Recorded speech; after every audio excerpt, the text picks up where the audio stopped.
5th, 2017 to order. Please join me in the Pledge of Allegiance. I pledge allegiance to the flag of the United States of America and to the republic for which it stands, one nation, under God, indivisible, with liberty and justice for all. Please call the roll. Councilmember Dominguez. Hart. Hotchkiss. Murillo. Here. Rouse. White. Mayor Snyder. Here. Proclamation declaring April 28th, 2017 as Arbor Day. Good afternoon. You can come up too. You're good. All right. Arbor Day observances are held in California and in the city of Santa Barbara throughout the months of March and April. And National Arbor Day is observed the last Friday of April. The city of Santa Barbara has been designated a Tree City USA for 37 years by the National Arbor Day Foundation. And the city of Santa Barbara is proud of its more than 100 years of horticultural heritage and the health and diversity of its urban forest.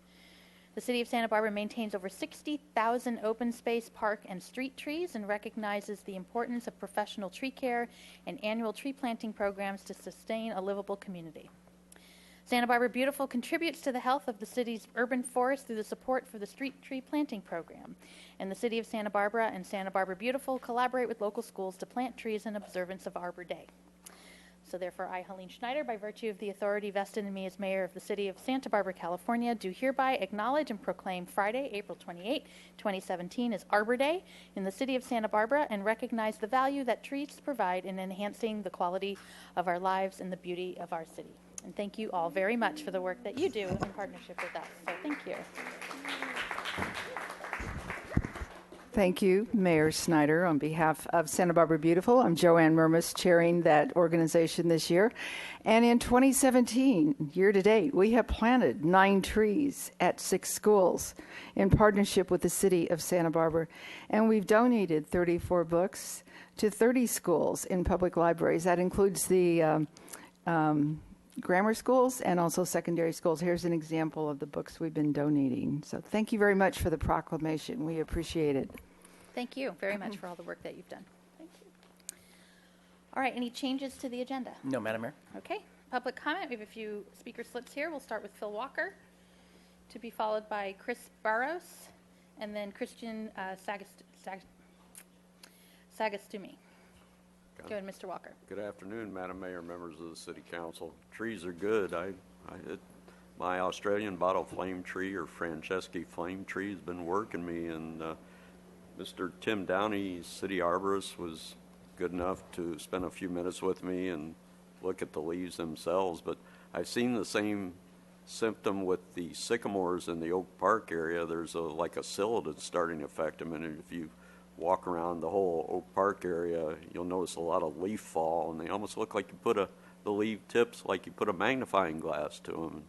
And the one other quick thing, the chlorophyll is being leached out of them too, and it's a study. Okay, I was walking from East Beach through Dwight Murphy area and then back to the house, and walking down, I always walk through the palm trees. I don't like to walk on the bike path. I'll walk on the sand, but the electric bikes today are really moving way too fast, and maybe there needs to be some signage, because this guy was going 35 miles an hour, and if you get hit, it hurts.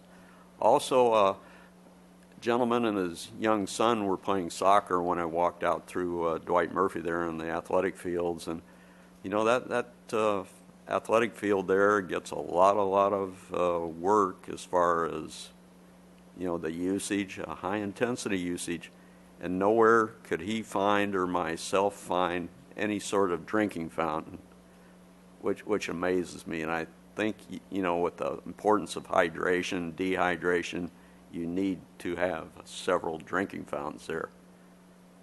It's a good bang for the buck. Thank you very much. Thank you. Chris Barros.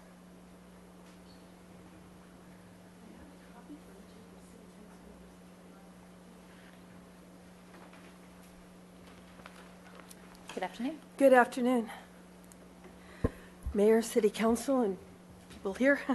My name's Chris Barros.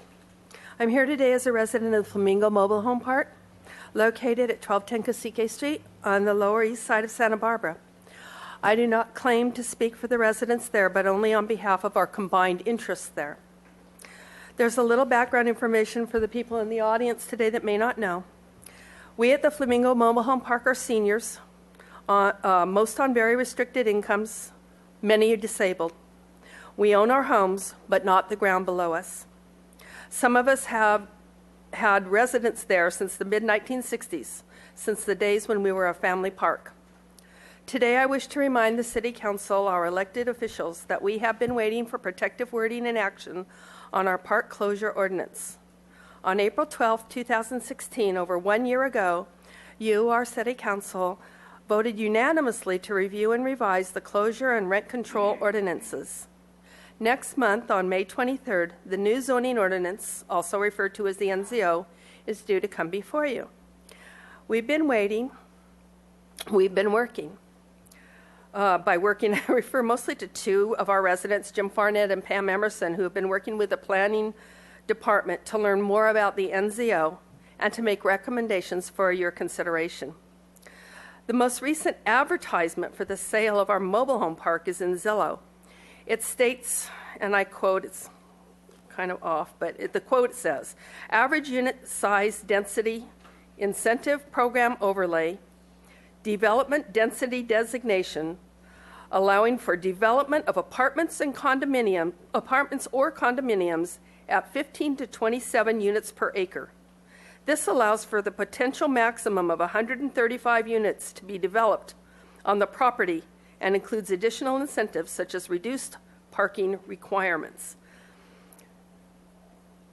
Additionally, the listing agent. You need to wind up, please. I'm sorry? You need to wind up. You're at your 2 minutes, so if you can wind up, please. Oh, I thought it was 3. No, so it's sorry. it's 2. It That's is 2. Okay. We have your document, though. Okay. And Ms. Murillo has a we're question. just concerned, and we just feel our thing is kind of urgent, so we hope that on the 23rd, some more stuff will happen. Great. No, appreciate it. Ms. Murillo has a question for you. Yes. Thank you, Madam Mayor. And I see our city attorney reaching for his microphone, too. I had asked the question to Mr. Casey that we are bringing back the mobile home ordinance, as you said, May 23rd. But I had asked the question, should it be in the AUD ordinance, the restriction, or mobile home park? And the opinion was mobile home, because that's the permanent part of the zoning ordinance. I guess I will defer to the city attorney. I just wanted you to know I had made some inquiries on your behalf. Mr. Kalan, did you want to add anything? Sure. We had wanted to do it May 23rd. That agenda's packed, so I think we're looking at the 13th. Paul, is that June 13th? Oh. What we're bringing back will be a list of the top 10 policy changes that came up from our review of the county ordinance and others. I understood the council's direction to bring the ordinance up to a modern protective ordinance for the residents. Given our recent experience with efforts at tenant protection, I'm expecting that either at that council meeting or after, we will have park owners who might have a different point of view, and we'll have to deal with that issue as well as the Planning Commission before we have a final ordinance. So June will be the start of a process where we will engage not only the residents, but the park owners as well. And we're looking forward to doing that. Your planning staff have spent a lot of time on this, as have I and outside counsel. Great. Thank you. Right. And Madam Mayor, I guess the hope would be that we could remove the AUD overlay on mobile home parks. That's my goal. Thank you. Mr. Dominguez, did you have a question? Yeah, I just wanted to comment on the time you have here. We have been waiting, period. So very poignant remark. The NZO, how long has the city been working on that? 4 or 5 years? So to keep things in perspective, we've pushed this forward pretty quickly, and our city attorney will tell you I keep asking him when it's coming because he knows it's important to us. So it's coming, but there's just been a lot of ordinance being written this year with smoking and alcohol and the noise ordinance. We've been keeping staff busy, so rest assured we're dealing with it. We're also dealing with it through the AUD process. So things are moving forward. So we'll see you on in June. Yes. Thank you very much. so much. Thank you. And Christian, come on up.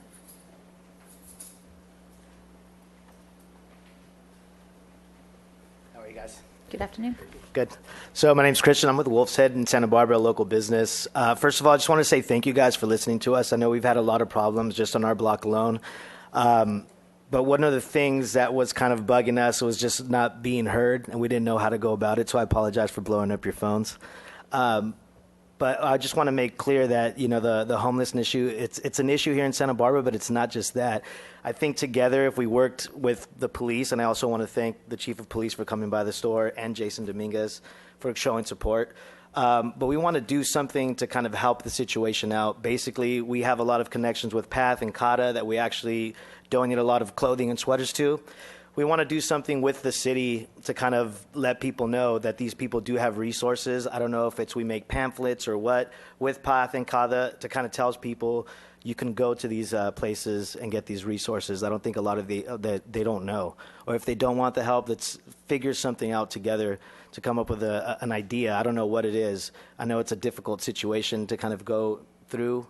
But for us personally, it's even harder when we give something to the homeless and then see them committing crimes out in the open. It's almost frustrating for us paying our taxes and doing what we do every day and seeing it every day.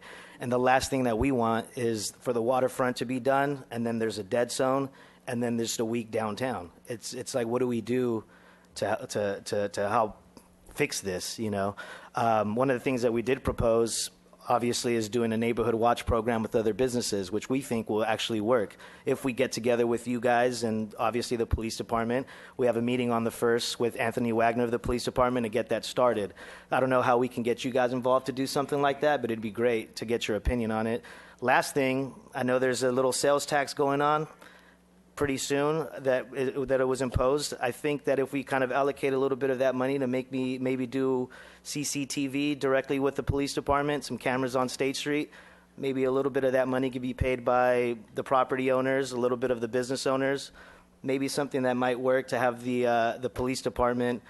I mean, it's 2017. I know a lot of Beverly Hills, Rodeo Drive has it. I feel very safe when I go down there. I know State Street could be the same way too. Thank you. So those are. And I appreciate you talking to the chief. I'm sure all 7 of us, I can tell you myself, I'm in constant communication with the chief and others on issues related to State Street, and appreciate the collaborative effort. Yes. I don't know if you followed the county budget hearings last week, but they're looking to cut both social services and their behavioral health departments by 30%. Yeah. That's a huge issue for us as well, so that's Right. certainly something to be involved with. And I was just reminded today that the county's behavioral health program has 1 homeless outreach person for the entire south coast of Santa Barbara County. So, Yeah. so those issues, we need to come together and try to find out those solutions. So I appreciate the collaborative approach that Yes. you're now taking. So Thank you. Thank you. Thank you very much. Okay, that concludes public comment. We'll move on to the consent calendar. There's some items to read.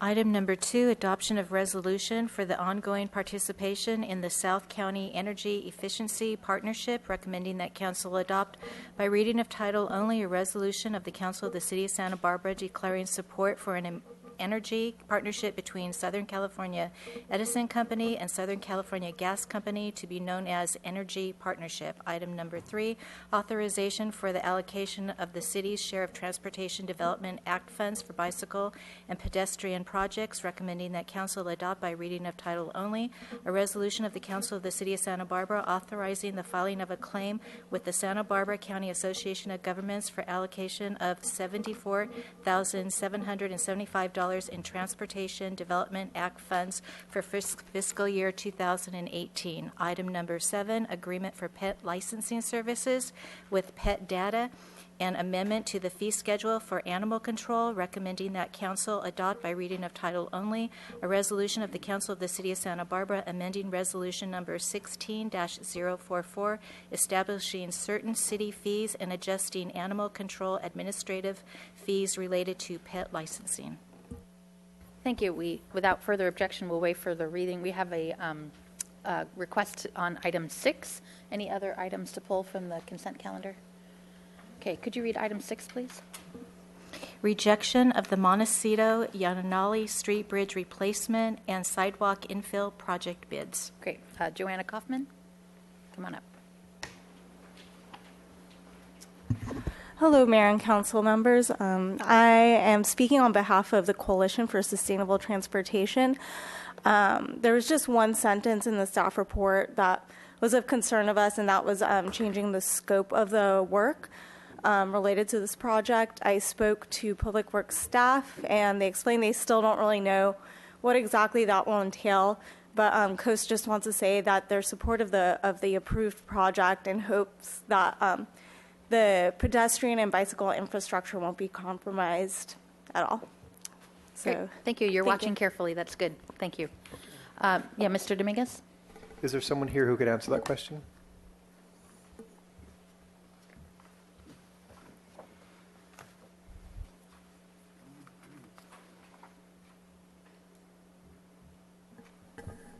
Madam Mayor, Councilmember Dominguez, to answer that question regarding the scope of work, right now we're not exploring cutting any scope of work. After this item, if it's approved by council, we'll be back out to bid with some changes to a few of the items, not in terms of scope, but more constructability and sequencing of work to try to get it more efficiently done and more straightforward. I think there was some questions from the contractors as far as what Edison would be doing, so we're looking to get that cleaned up and rebid this and hopefully see a cost savings that's going to bring us down closer to the engineer's estimate. So right now we are definitely not looking to cut any scope of work related to active transportation elements. Is there a limit to how much we could cut because of the ATP grant source? Yeah, there likely would be a limit. This is an active transportation program grant. If we start cutting active transportation program elements, we'd have to go back to the grant agency, Caltrans, and CTC's been involved, the California Transportation Commission, and with other scope changes that we've considered, either adding or subtracting to these ATP projects in the past. We've had some informal discussions with them, and they've indicated that it would require going back to the California Transportation Commission. So we're really not inclined to go in that direction. That would be really a last resort if we're to bid this thing and the number just doesn't budge. Great, thank you. Sure. Thank you very much. Okay, unless someone wants to vote on this separately, I'll entertain a motion for the consent calendar. So moved. Moved by Dominguez, second by White. All in favor? Aye. That's unanimous. Thank you. Report from the Finance Committee, Mr. Hart. Yes, the Finance Committee met today and had 3 items. One was a loan request from the Housing Authority for a new affordable housing project for homeless veterans on East Carrillo Street. That will be coming to the council. The committee unanimously recommended approval of the loan request. We also had the quarterly investment report, which was item 5 on our consent calendar item, which we just approved. And then we were doing a brief look ahead at the schedule for the Finance Committee's review of the 2018 recommended budget. Great, thank you. Item number 12. Recommended 2-year fiscal plan for fiscal years 2018 and 2019. Great. Mr. Samario. Thank you, Madam Mayor, members of the council. Bob Samario, I'm the Finance Director, and I'm very pleased to be here to present to you the 2-year financial plan for 2018 and 19. You all have in front of you the document. It's a pretty big document. We finished it up this morning. I wanted just to point out a couple things. If you open up just the cover, you'll see 2 things in there. One of them is a flash drive inside a little pocket that has this entire document easily accessible. We changed to a CD format to in flash drives. I thought a little more convenient. We also have included, this is the second time we've done that, what we call a budget at a glance document. It's a trifold document that provides a quick summary of the entire budget. Obviously, it's very summarized since it's in 6 pages or 6 panels. It's something you can carry along with you. So we're very proud about being able to do that again starting a couple of years ago. So hopefully you'll find that useful. So again, this is just presenting to you kind of an overview of the document. I will mention that in 2 weeks we will really start in earnest the presentations of the various departments. Public Works will be first on May 10th, and that will really start the departmental presentations of the budget, and we'll go over the calendar in a moment. And concurrently with that, we are going to be meeting with the Finance Committee on certain topics of the budget. So that'll be going on concurrently. So I am going to cover the document, but focus primarily on the general fund. I'll touch a little bit on enterprise funds, but most of this will be general fund discussion. So an overview of the document, the general fund, again, to focus revenues, expenditures, how we balanced outlook and challenges, and then the capital budget, and then again, a mention of enterprise funds and then the budget calendar. So really by way of background, this is a city charter requirement that the city administrator filed with the city council, his or her recommended budget within 60 days of the new fiscal year, July 1. So we are definitely within that time frame. The next 2 months is really the public review period, which we call it. So the council as well as the public will have a chance to take a look at that as we get closer to June and adoption. And just something of note, it is a 2-year financial plan, but within that is the recommended budget. We only adopt a 1-year budget, even though a 2-year plan is prepared. The second year really is for planning purposes, and it does save us time in the second year to having to re-enter brand new numbers. We're just really working on the margin. So all budgets are balanced. No surprise. I will mention that the general fund does include some balancing measures that we needed. We had about $1.9 million gap in 18 and a little bit bigger in 2019, and we'll talk about what we did in terms of balancing. But the causes primarily sluggish revenue growth in our TOT and sales tax, which we'll talk about. 2019 is a little more uncertain. As you'll see in the balancing measures, we had a bigger number, a bigger gap, and we're using some one-time measures in 2019. The trend is definitely we're looking at more of a sort of a spread going out in further years. So some highlights of the general fund. You've seen this before. Just to point out that taxes is the largest component of the overall revenues. All the orange-hued slices represent taxes of one form or the other. The bottom right is our property taxes, 25%. Which is a quarter of our total revenues, which is good because property tax revenues tend to be much more stable than sales tax and bed tax revenues. They just don't react like those other two do when we have economic ups and downs or swings. Sales taxes are number 2 at 17%, and bed tax, the bottom left, is 15%, which is interesting. And because I love to look at these things, I look back 15 years ago, what the dynamic was in terms of the share of revenues and taxes. Property taxes was 11% of the budget.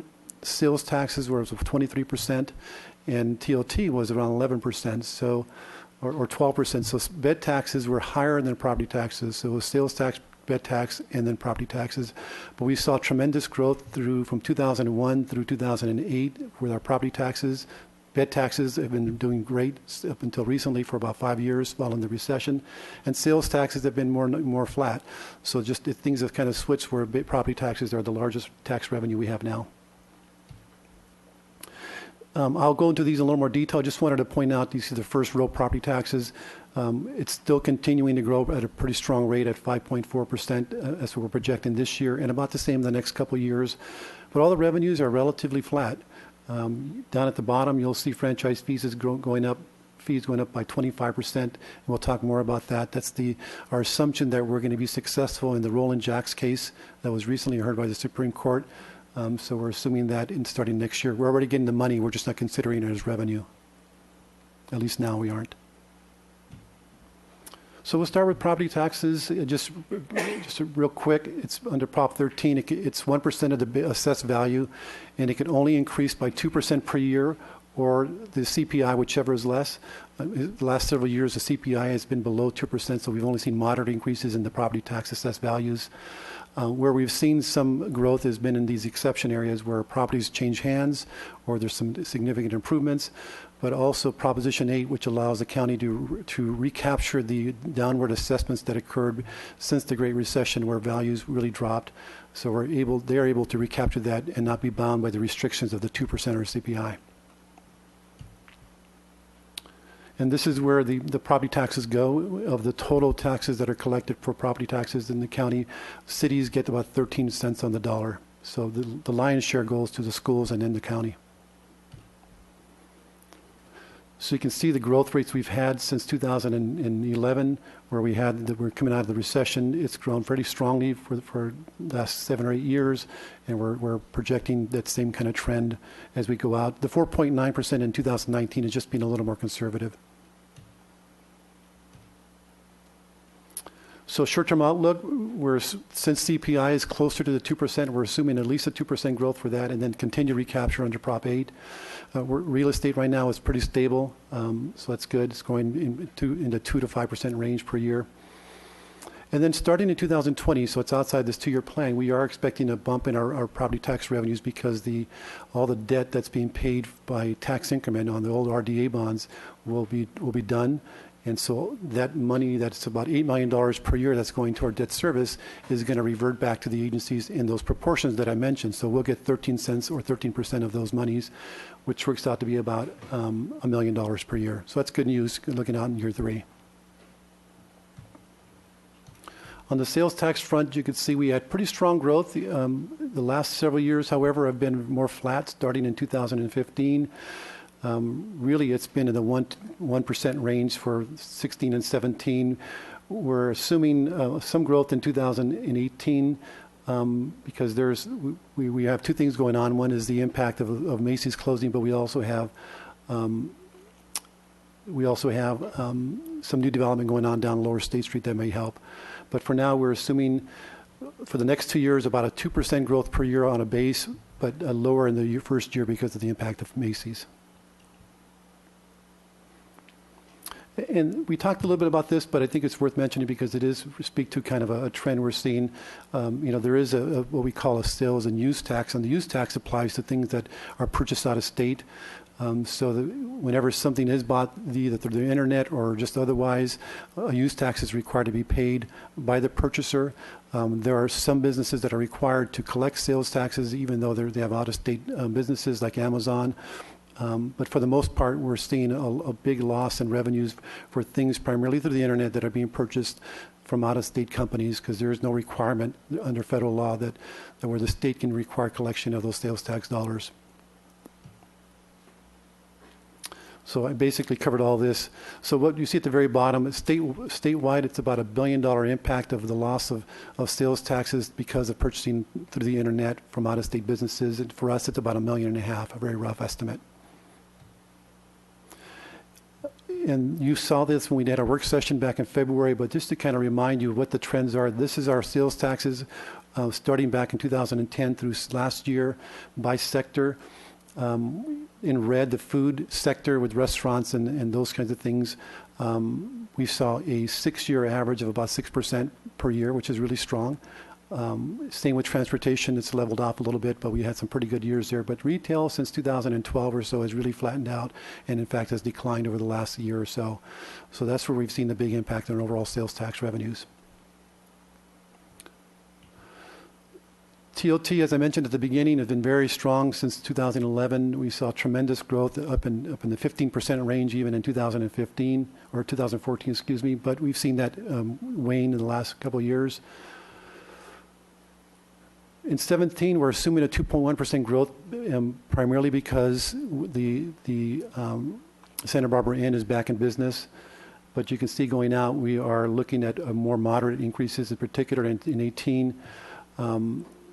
We have factored in next year the opening of the Hotel Californian, or the Californian Hotel, and we included an addition. Basically, we kind of used some moderate or conservative assumptions in the first year, but we're expecting that another 25% bump in those revenues and starting in 19. But overall, our base is in the 3% range.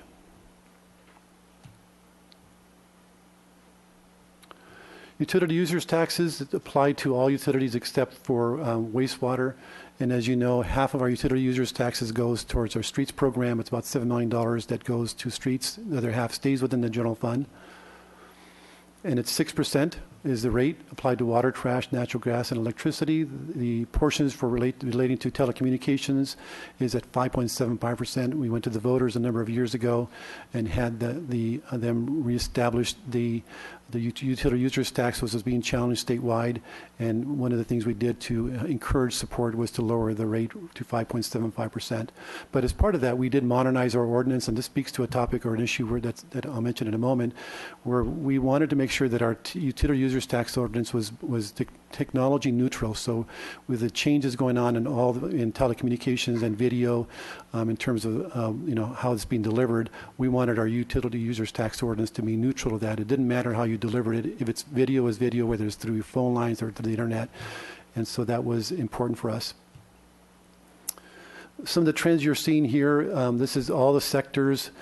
There's a big clump of them toward the bottom that include telephone, prepaid wireless, cable TV, natural gas, and trash. The point here is that basically all sectors are either flat or down. The only exception is our own utility for water. As you know, we've seen rate increases in response to the drought. But otherwise, utility users taxes have been really on the decline. One of the things that I kind of alluded to is this, what's called over-the-top TV, this new technology where video now is shifting from cable TV to the internet. Hulu, Sling TV. It's not just movies, but it's now live broadcast television that's shifting more and more to the internet.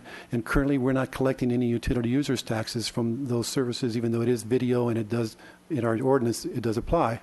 We've been working with the industry, with a group of cities over the last year or so. And we're making some progress. We're looking at some way to incrementally address this. But there is new legislation now that put a halt on that, AB 252. We've sent letters in opposition of that proposed legislation.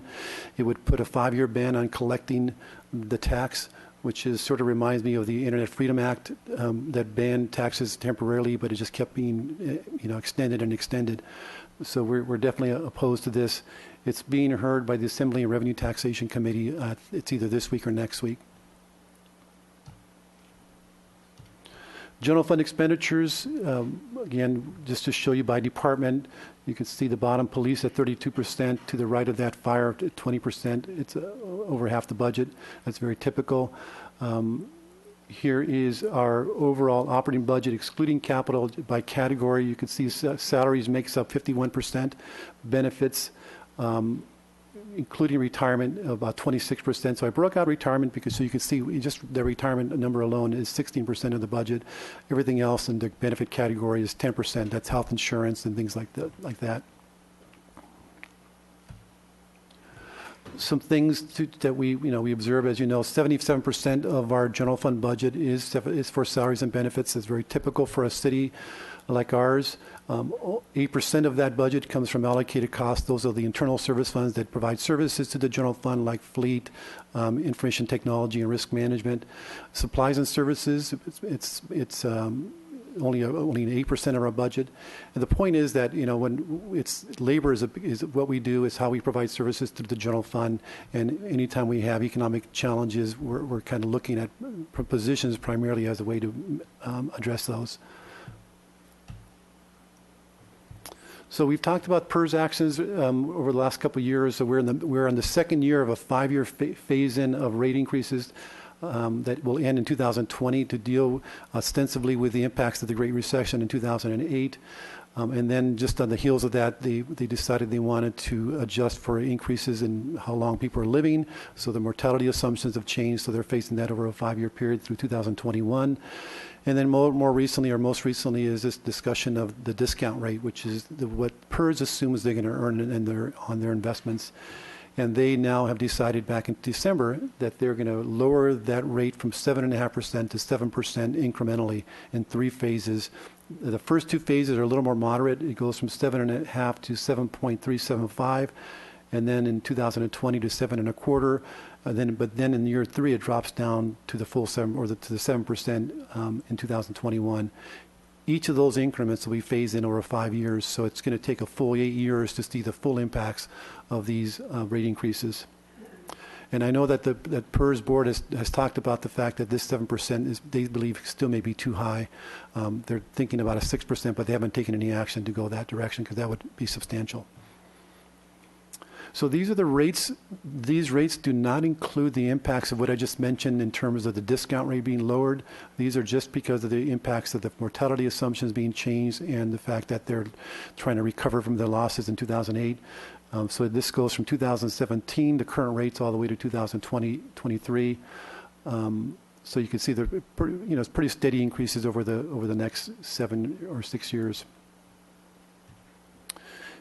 I showed you this before at the work session. This is what they've estimated statewide averages, the impacts of the discount rate being lowered.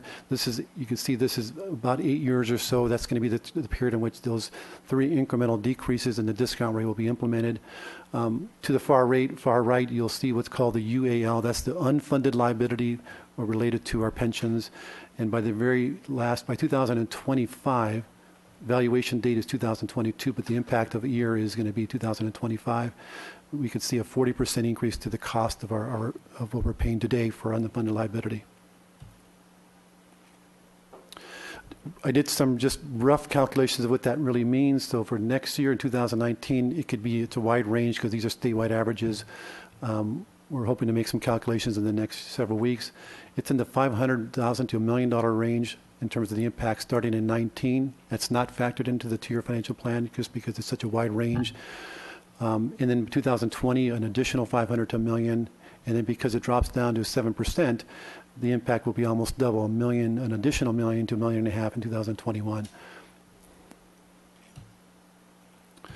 Capital program, I'm not going to go into much detail of this other than to say that we have budgeted a total of $2 million for 18 and $1.2 million in 19. The $2 million next year includes about $600,000 of a surplus from 2016. You may recall that we have a budget policy or policy that says half of the surpluses in the general fund will go to capital and the other half to keeping our reserves up to fully funded. But council did direct us for 2 years to only allocate 25% to capital and 75% to preserve our policy reserves. So that 25% is about $600,000, adds to our base of 1.4 to get to the $2 million total. In 19, you'll see at $1.2 million. But in 19, in reality, to the extent we see a surplus in 17, we would program that into the 19 number. So recap on the general fund. Is balanced, but does reflect the difficulties of a softening revenue outlook. And I'll talk about just after this slide what those balancing measures were, but it's $1.9 million in 18, 2.8 in 19. And as I mentioned, 19, it just seems to be a little more challenging because of the way the lines are going. Our 2 areas of focus in the next few years will be addressing infrastructure. As you know, we have the sales tax measure we're potentially going to be putting on the ballot this November, but then maintaining and improving the economic vitality of our downtown area. And with that, I did not include a slide in the PowerPoint for the balancing measures, but I do have a handout that Paul's going to hand out so we can kind of walk through that. If I can get one of them. So wait a moment for that to go up.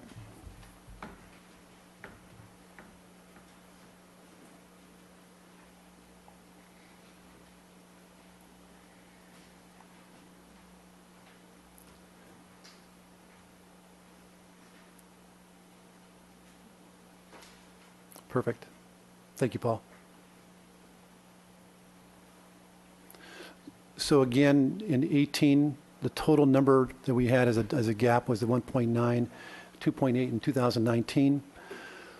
The first row are the departmental budget reductions of about $643,000.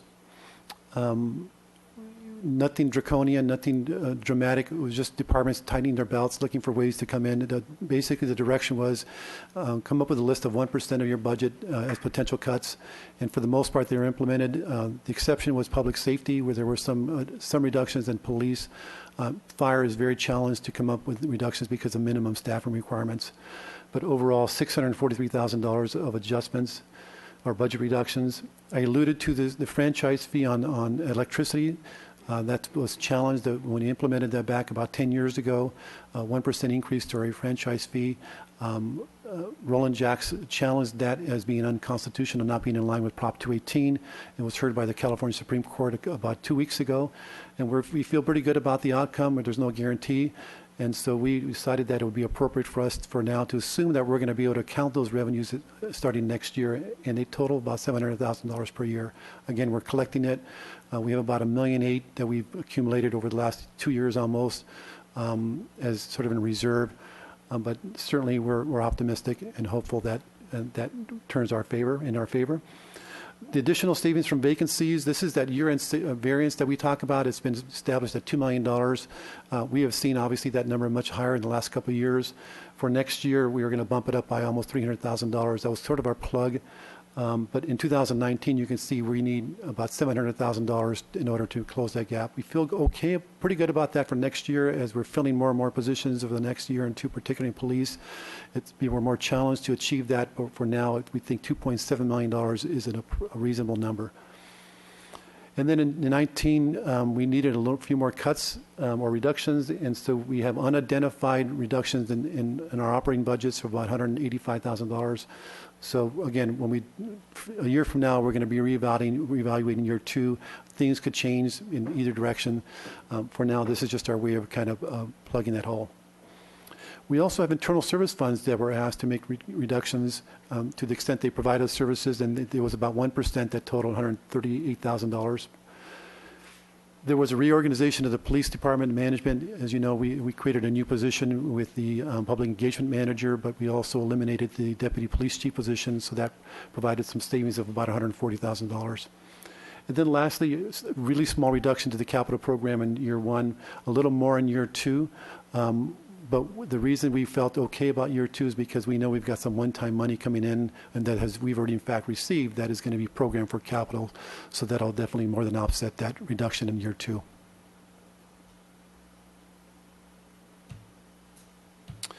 Enterprise funds, I just wanted to show you what the numbers are.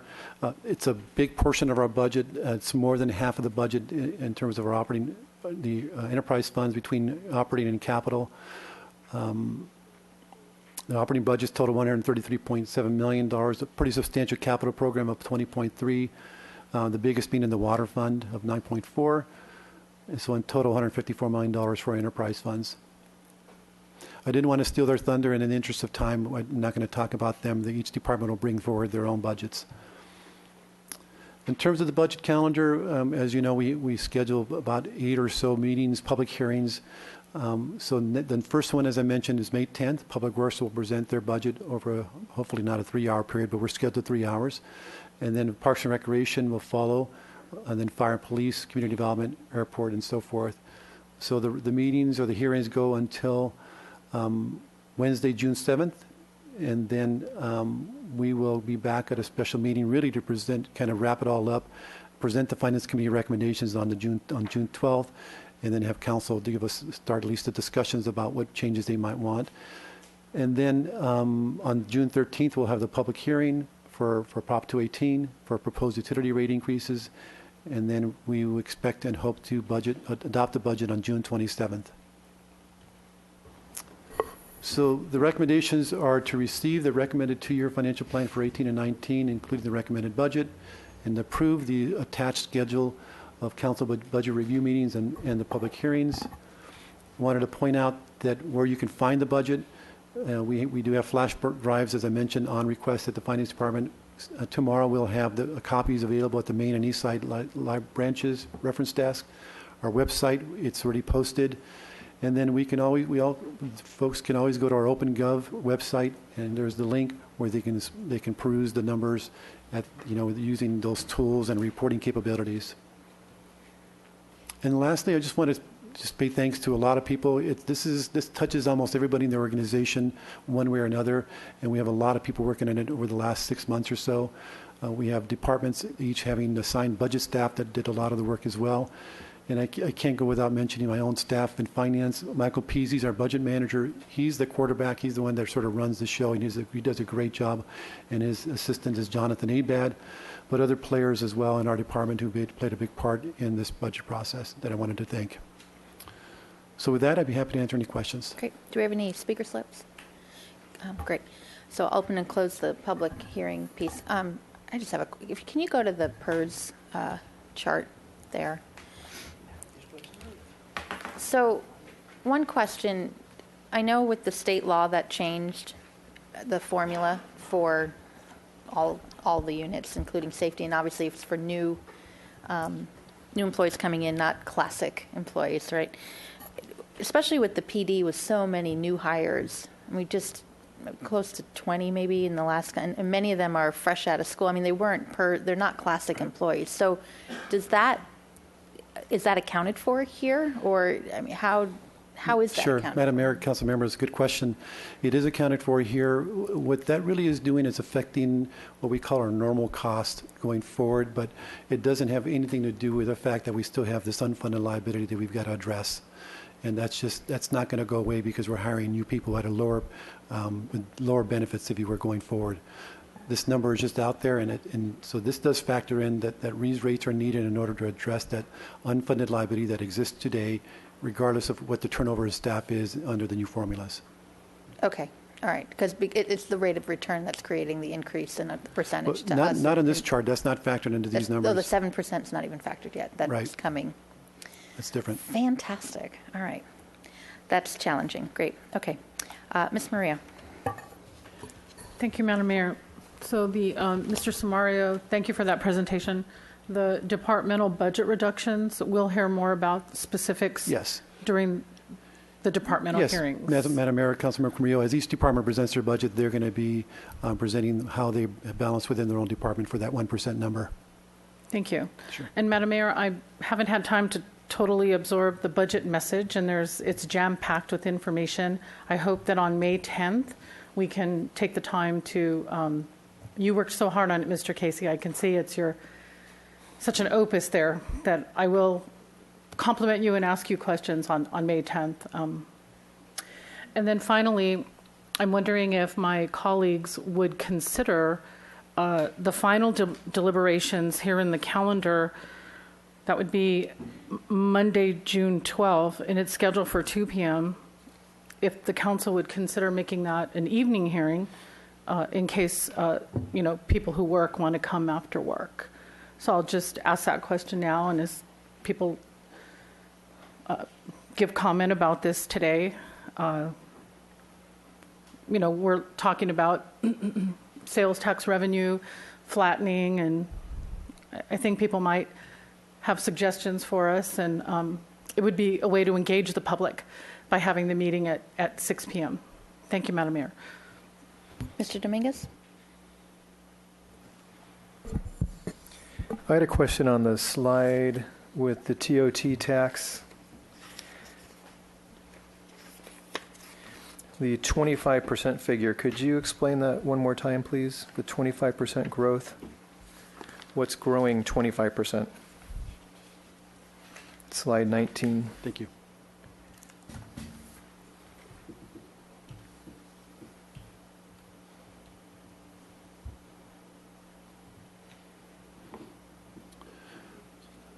Yeah, so as I mentioned, the Hotel Californian is going to be online starting hopefully this summer, July roughly.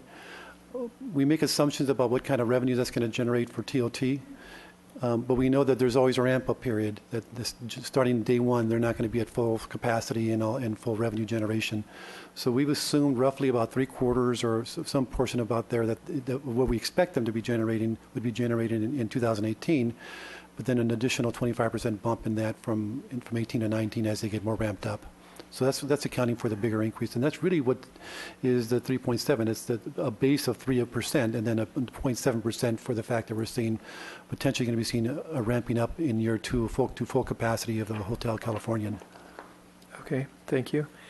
And then on the budget calendar itself, so we're adopting it on June 27th. That's the final day. Is there something happening June 20th that we're not addressing it then, or do we need the 2 weeks because of the Prop 218 hearing? Sure, Madam Mayor, Councilmember Dominguez. Yes, we have to put together the packet, so we'd like to give ourselves a little bit of time. And so between the 12th, when we get deliberations, and it's possible that we might have another meeting in there somewhere if needed to further discuss the budget. So we're just going to give ourselves a little more time to ensure that we're ready before the 27th with the adopting resolutions. Okay. Just concerns me. We're pushing back all the way, but if that gives us more time, I guess that reduces the chances of anything Yeah, Madam Mayor and Councilmember Dominguez, really Monday, June 12th is your opportunity for kind of final direction on the budget. The adoption on the 27th, usually by that point, is somewhat of a formality. It gives us time that if you're not ready or need more information after June 12th, we have the ability to fit something in and make any final adjustments as necessary. Great, thank you. Mr. Rouse? Thank you, Madam Mayor. Mr. Samari, going back to the PERS slide, there's obviously 20% raise in those employer rates over a 5-year period is pretty alarming. A system was originally designed to kind of be self-funding, and I'm kind of wondering now, are these numbers actually agency specific to Santa Barbara as opposed to generally in the state?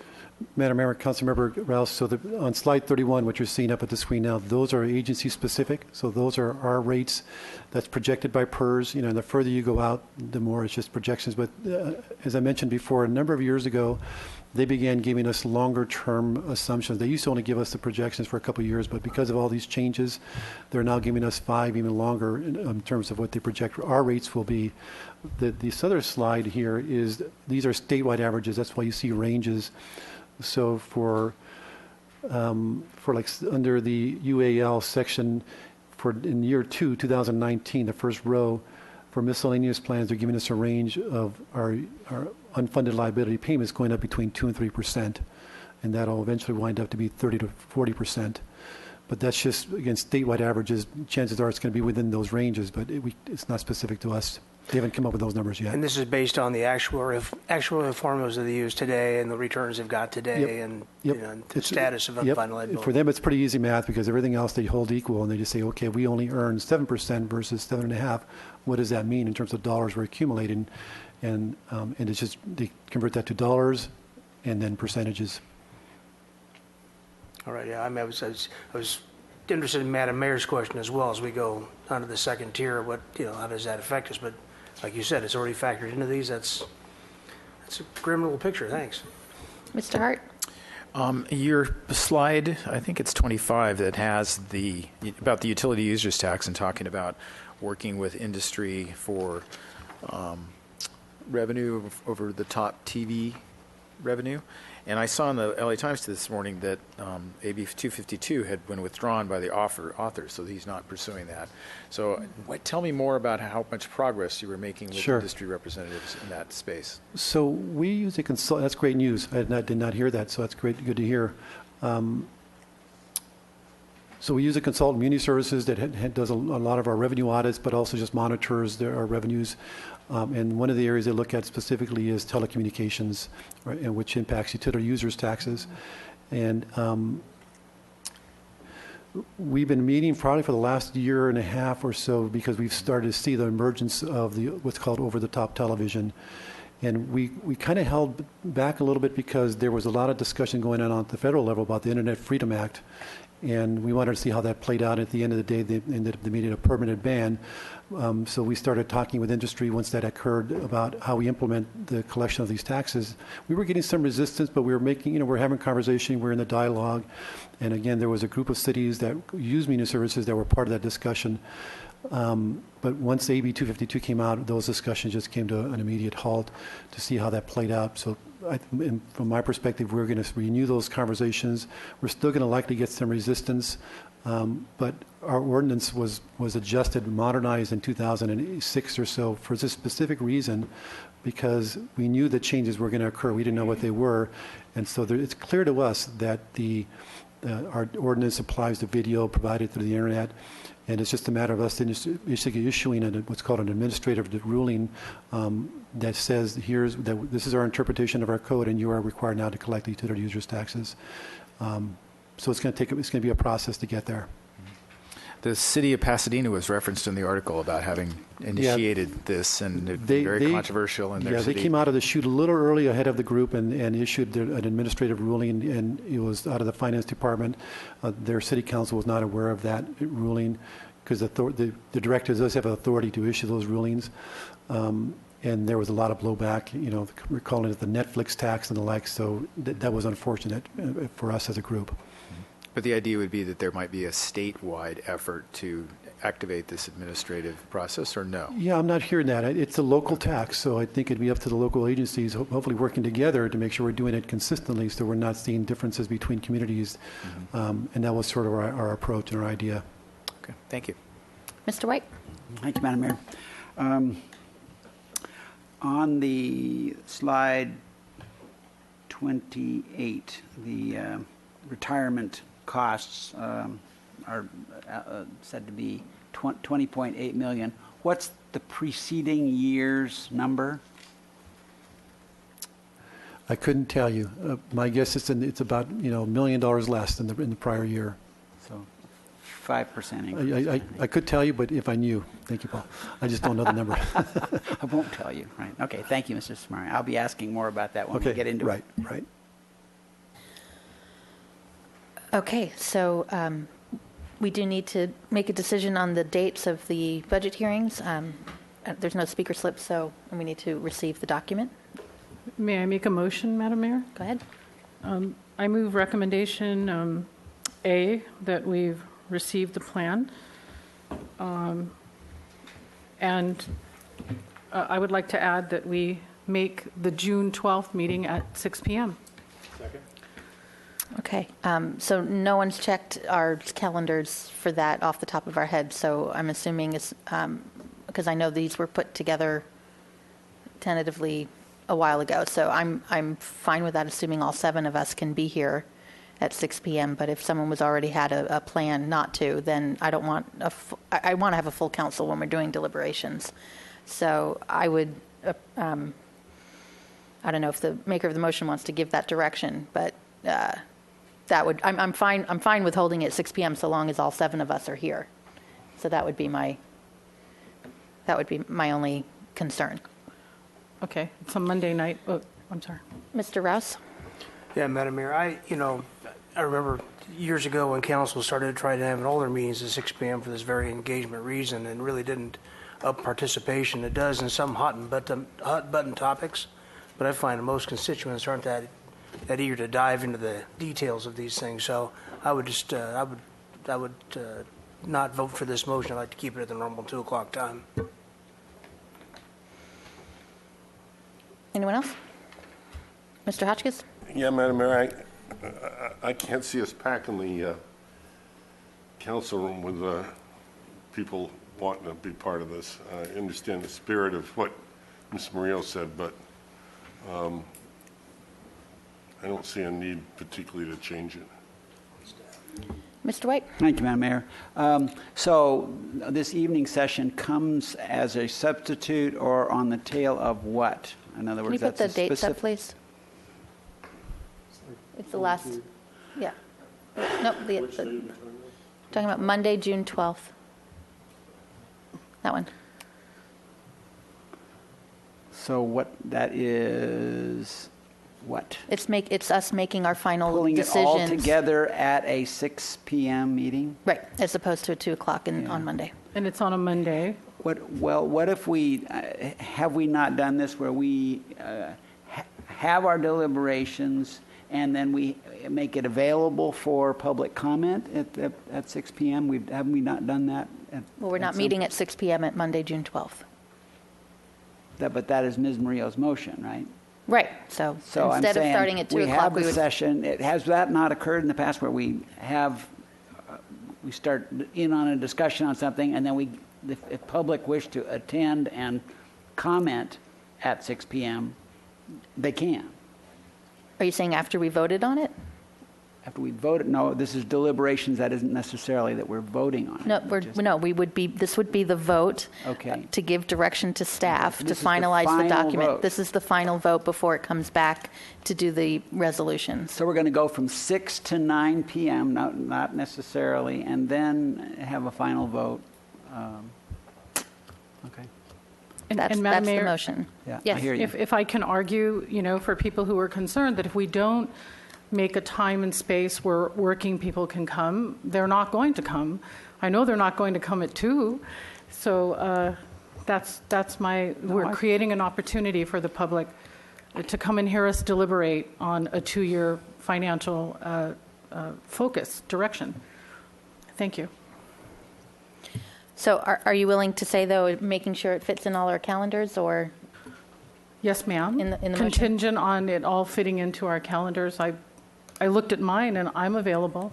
No, I'm available at 6. I just don't know everyone else's. So, Mr. Rouse.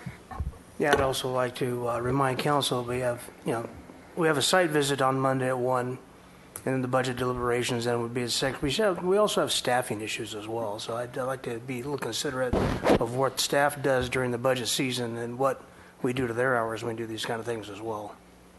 Mr. Dominguez. I wanted to get a clarification. So I'm looking at the Finance Committee schedule. Looks like our last meeting is May 23rd. And June 12th, it says we're presenting Finance Committee recommendations. Are those from the 23rd? Yes, they are. Okay. And so we wouldn't talk about those on the 7th because those are just presentations from those remaining departments? That's correct. Okay. And just to add another element into this, I think every time you move it to the evening, there's also people you lose. There are people who only like to go to daytime meetings because of their mobility. So you kind of win some and lose some when you switch to the evening. So I would just wonder what is different about this particular meeting than the other, looks like about 10 meetings we have that are all going to be in the daytime. Thank you, Madam Mayor. If we could vote on it, I'm making a suggestion, and I'll be here at 2 if that's what the vote is. I'm hoping people will vote for 6 p.m. Okay. So the motion is for recommendation A, which is receiving the 2-year financial plan and the budget, and then to revise that June 12th hearing from 2 o'clock to 6 o'clock, provided that all 7 council members are available. Okay? So all those in favor say aye. Aye. Any opposed? No. We had a second. Mr. Hart seconded. I only heard 6 people, so there were 7 people. Was it 4-3 opposed? Okay, so it was that failed with. No, I think it's 4-3 passed. Okay, why don't we do a roll call, please? Because I didn't quite catch everyone's hearing. Councilmember Dominguez? No. Hart? Yes. Hotchkiss? No. Murillo? Aye. Rouse? No. White? Aye. And Mayor Snyder? Aye, so that passes 4-3. All right, well, if all 7 of us are here, that's when we'll do it at 6 o'clock. Okay, so thank you. To be continued. And let's move on to item number 13. Policy discussion on water rate development and customer classes.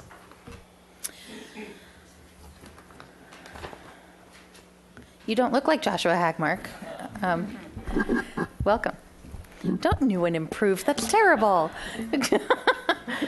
Good afternoon, Madam Mayor, members of the council. My name is Kelly Dyer, the water supply manager, and I have with me our administrative analyst, Malcolm Hamilton, who's been supporting water.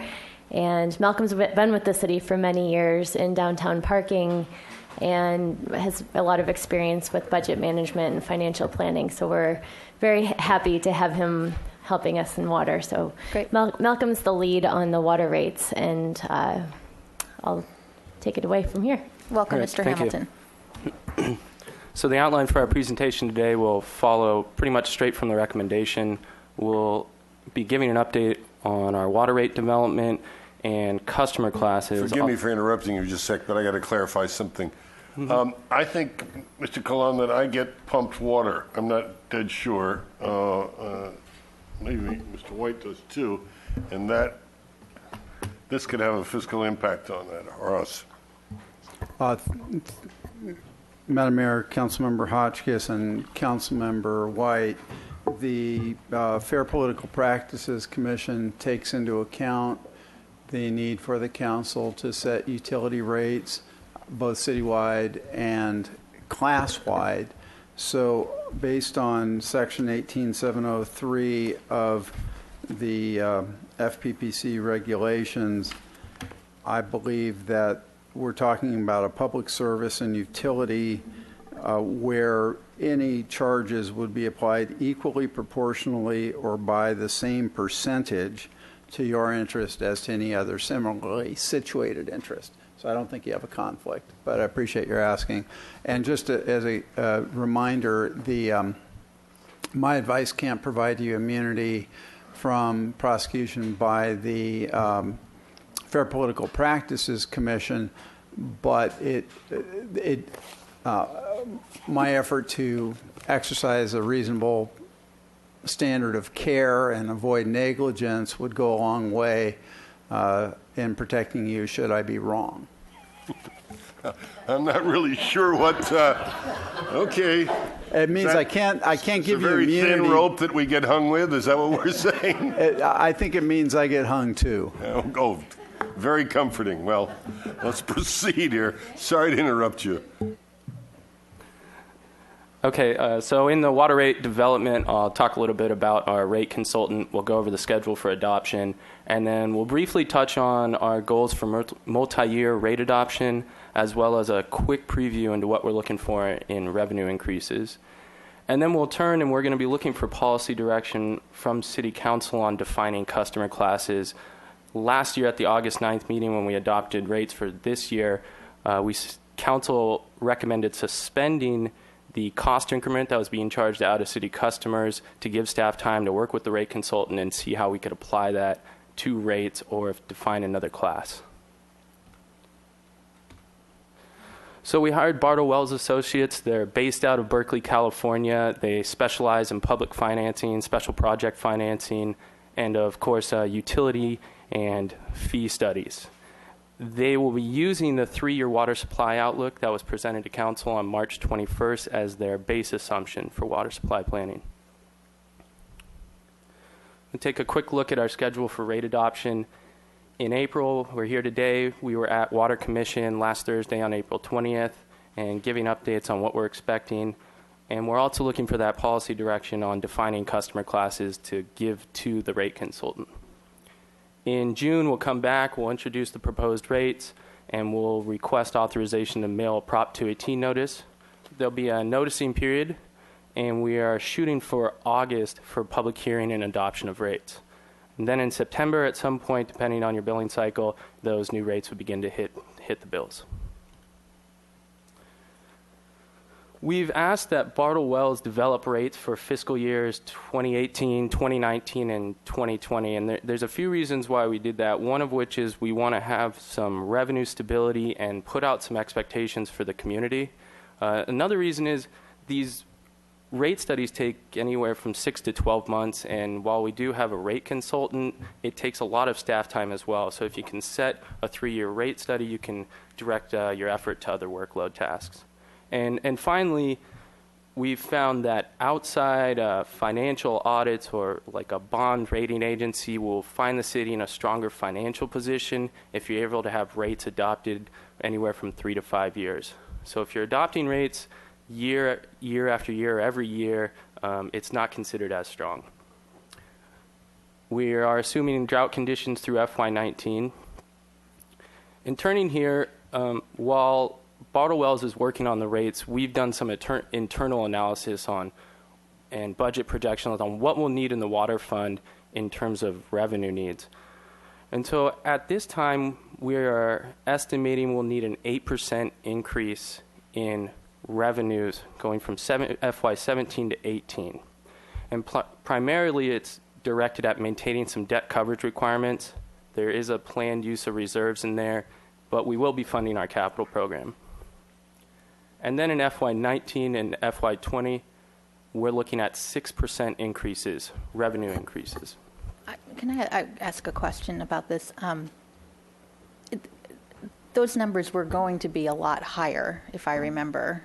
I mean, we're not expanding desal. We're not even using desal as we thought we were earlier this year. So the cost of that we didn't incur. First of all, am I remembering that correctly? And if so, what were we looking at a year ago? What those rates might have been as opposed to the 8 and 6? And I say that because 8 and 6 still sound like a lot, but I think in context it might be a little different. Ms. Dyer, do you remember that? Madam Mayor, that's correct. Earlier this spring, we were going to be contemplating whether we expand desalination, and the next increment of cost was about $20 million for the plant expansion plus $12 million for the pipeline. So factoring that into our water rates would have had a substantial increase beyond the 8%. I don't know the exact number, but it would have been substantial. You think it might be twice as much or somewhat? Or I mean, Madam Mayor, I just say. want to clarify. Yeah. I think the 8% is referring to the revenue requirement, not to the rates. Correct. So I think the rate number was substantially larger than the revenue requirement, if I remember right. Is that right, Kelly? Well, the reason why the rates are different from revenues is because once we set our revenue requirements, it gets allocated to the different customer classes and tiers. And so depending on which class and tier you're in, it can be a different percentage increase. I don't have the number off the top of my head but we can come back next month. We'll be back to talk more about our financial plan and the details behind these numbers, walking through all of our expenditures and reserves and the financial plan, and I'll be prepared to answer that question. That would be helpful, because I think over the course of these last several years, we were projecting and we have had significant increases. I understand this is not the rate increase. This is what the increase in revenue you need to, and then you're going to figure out the rates. That's the point of today. Mm-hmm. But that number would have been a lot higher if we needed to do this extra major capital program, and I think that's important to know, because a year ago we were thinking we would have to do that. Correct. So okay, We'll thank bring you. that back. Okay, and the FY19 and 20 are geared towards stabilizing our reserves. So we will have a cushion on the debt coverage requirement, but we'll need to stabilize our reserves going forward. And like Kelly had mentioned, we'll be coming back for our department presentations and giving a lot more detail on the financial outlook. So now I'd like to turn and talk about the history briefly of the out-of-city rate differential. I think it asked, where did it come from? And so we look back at some of our previous rate studies. We pulled one out from 1973 that was done by Brown and Caldwell, a 1995 rate study by Kennedy Jenks, and a 2013 rate study by Raftellus Financial Consultants. And in the 1973 document, it cites the Gibraltar Dam construction as when it was enacted, the out-of-city rate differential. So there were property taxes being assessed to in-city customers, which were not being paid by out-of-city customers. And at that time, to get the cost back into the water system, they assessed a rate differential. Also in 1973 and in 1995, the user's utility tax, a portion of that used to come back to the water fund and benefit the water fund. As Mr. Samario had presented earlier, that's no longer the case. But one theme that runs throughout is there's these additional costs associated with the infrastructure to serve out-of-city customers. There's topographic reasons, and there's more use of pump stations, miles of pipeline, and the reservoirs per customer. But as these reasons have become obsolete, like the Gibraltar Dam financing costs or the user's utility tax, that's come down. So it's been cited as high as 2 times, where the out-of-city customers were paying up to 2 times what they were paying inside the city. But most recently, Raftellus study determined that the cost increment was 1.3 times, or a 30% cost increment of the applicable in-city rate. Of course, the 1973 and 95 rate studies were just prior to the passage of Proposition 218. And for Proposition 218, our rates now must be proportional to the cost of service for each customer class. In addition, there are some procedural requirements, like a 45-day noticing period, as well as a public hearing and adoption. The California Constitution respects council's authority to create customer classes based on reasonable policy choices. Now, council may create different customer classes based upon cost of service or other administrative considerations. So the council policy and we're looking for council policy today would determine the customer classes and the tiers. And afterwards, when we get direction, we would have Prop 218 cost of service analysis to justify those classes. So we talked with our rate consultant, and we've come up with 3 different approaches, all of which would require confirmation with a cost of service analysis after getting direction today. The first would be the out-of-city customer class, so we would continue what had gone on before, and we'll show you a map just after this. The second would be looking at other factors that are shared with the out-of-city customer class, elevation, the requirement of receiving pumped water. So we'll look at the areas in the service areas that are pumped and non-pumped water. And then finally, what would be a simplified approach is a service area average. So there would be no longer a distinguishment between out-of-city customers and in-city customers. This is approach one. It's continuing with our out-of-city customer class. If you look at the map up here, the yellow portions of the map are outside of the city limits, but they're in our service area, so we deliver water to these areas. The blue, of course, is inside the city limits and also receiving water service. If council gave us direction to continue the out-of-city class, we would reevaluate the rate structure, we'd do the cost of service analysis, and come back with any new rate, which may confirm or may not confirm what was previously happening. So as I had mentioned, there was a 30% cost increment previously, but a new cost of service analysis may not confirm that exact rate structure. Moving to approach two, if we had started fresh and we were drawing lines of the customer classes, the out-of-city customers have additional costs associated with the infrastructure, but there are other occurrences inside the city limits that share these similar characteristics, and this may be an elevation approach with pumped and non-pumped areas. So the yellow is water that, and let me back up, excuse me, there's a red star on the map, and that is the water Cater treatment plant. So yellow portions of this map, when water leaves the Cater treatment plant, it needs to be pumped in order to deliver service. And of course, blue is going to be then gravity fed to the other areas. At this time, we have no estimates of what the impacts would be to our monthly bills or rates, and it would take about 1 year to come back to City Council. And our third approach here would be a service area average. So at this point, there's no distinguishing colors because there's not two classes. There's not an out-of-city, in-city, or pumped, non-pumped. There's just one large service area where the cost of service is allocated over the entire service area.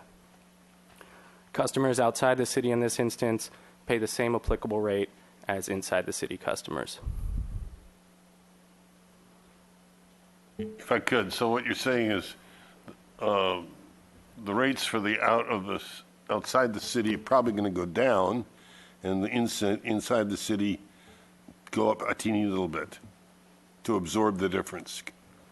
Correct?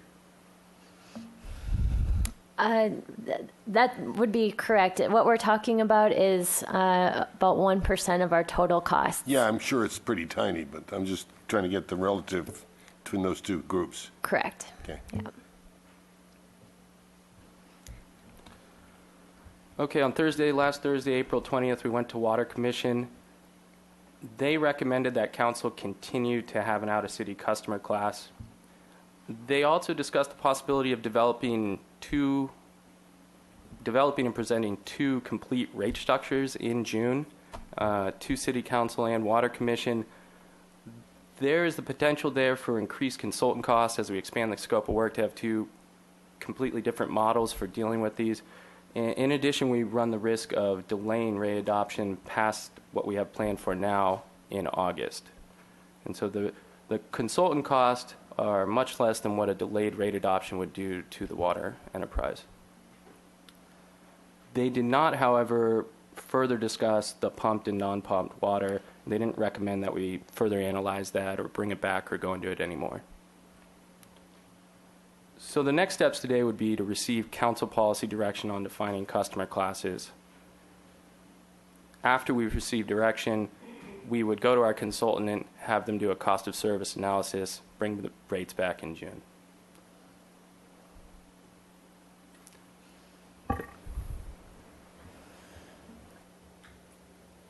And do we have any? Thank you. That's all. Okay. Questions? Do we have any speaker slips?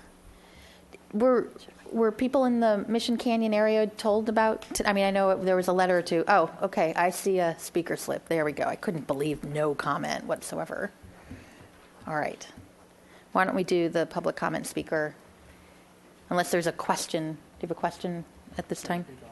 Yeah. Okay. All right, Mr. Smith, come on up.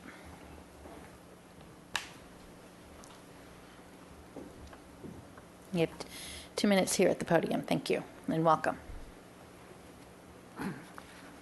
Madam Mayor and members of the council, my name is Ray Smith. I'm a member of the board of directors of the Mission Canyon Association.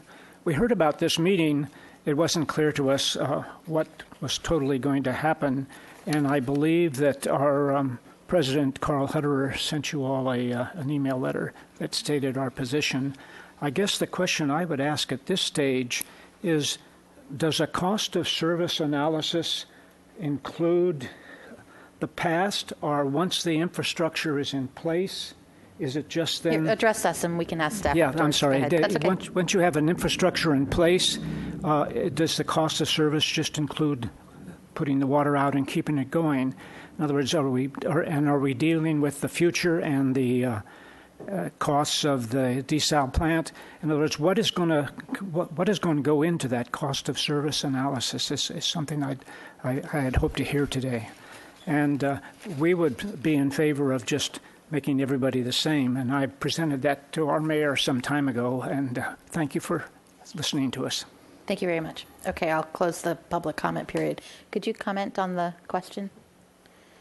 Madam Mayor, the cost of service analysis would be based on our current financial situation, our current reserves, our current cost of service over the next 3 years. So going forward, it's not backwards looking. Okay, thank you. Okay, Mr. Rouse. Thank you, Madam Mayor. So going back to the rates versus revenues, as we talk about this, because obviously they're two different items, and the current projections are based on current usage, because you said, but we're assuming that the drought will continue, so are you assuming current usage standards would still apply in your projections? Madam Mayor, Councilmember Rouse, yes, the financial plan would assume 30% conservation for the next 2 years, and then slowly ramping up once the drought ends. Our demands would not rebound immediately. We would, from our experience in the last drought, it took about 5 years for them to slowly climb back up. So at this point, we're assuming the drought continues, and it's based on the 30% conservation for the next couple of years. Right. That makes it so much fun to explain this to a constituent when in the rate revenue thing, where if you use some more water, then maybe you don't have to raise the rates. But anyway, in terms of projecting, because you thought the entire system would be raised by 1% in terms of rates or revenues to cover the costs of making one rate for the pumped areas as well. Is that how I understood that? Madam Mayor, Councilmember Rouse, we haven't done the cost of service analysis yet, but preliminary ballpark estimates are showing that the cost differential is about 1% of our total cost of service. And so that is the portion that would either be going to the out-of-city customers or in the customer class average approach, it's blended with the total cost of service. And you have just a ballpark figure on how many customers are in the out-of-city area versus how many we serve in the area? There are 1,500 customers in the out-of-city customer area and 27,000 customers total. Thank you. Ms. Murillo? Thank you, Madam Mayor. Is it Mr. Hamilton? Yes, Thanks. that's correct. Okay, so what was the Water Commission's thoughts on why they wouldn't do approach number 2? Because if I think about 218 and it's supposed to be the cost of delivering the service, the pumped areas take more effort and electricity, right? Yes, Madam Mayor, Councilmember Murillo. as we're trying to describe, is there's a complexity with our system. We have a very complex water delivery system already, and developing rates, there's an added complexity. If I can move towards this map quickly.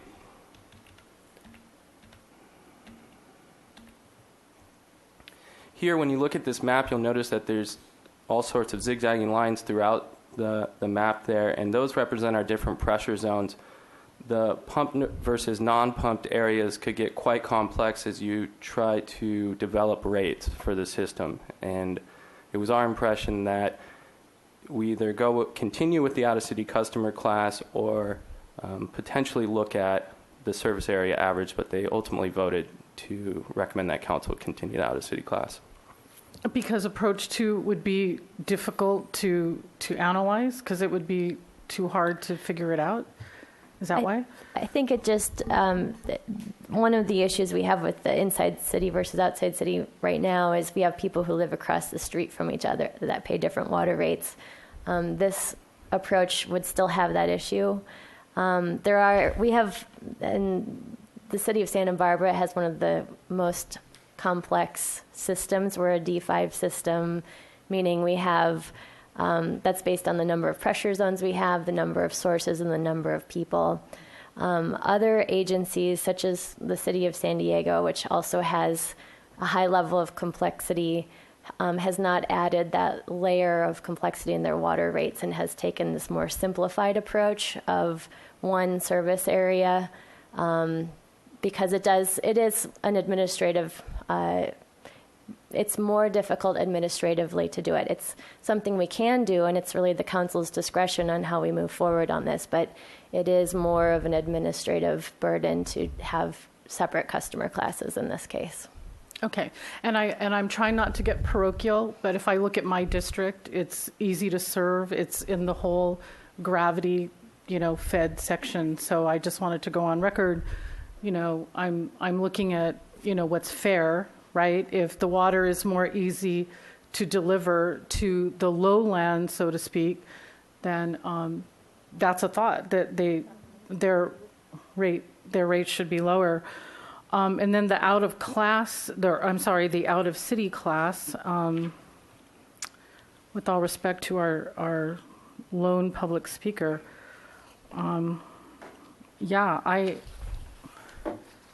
if you don't live in the city, you're not going to get all the benefits of living in the city. So I think I'm leaning towards approach number 1. Thank you. Thank you. Can I clarify something? So approach 1 shows Coast Village Road in the city, and then approach 3 has it whited out as though we're not providing water. So is it one, or does Coast Village Road get water from Montecito Water or from the city? Because that one looks like, see? And same as that Coyote Circle, or where is that up on that other little piece inside the city? Do you want to take that one? So, Madam Mayor, the Montecito Water District, our neighboring water agency, serves some areas of, and then Goleta Water District is that island on the left side. We have an overlap agreement that we provide water to some of their customers in exchange. So those are they're customers of other water districts. And do they get charged a surcharge from those districts? I don't know the answer to that question, but I'm not aware that they do. Okay, thanks. Mr. White. Thank you, Madam Mayor. So a couple of questions. First of all,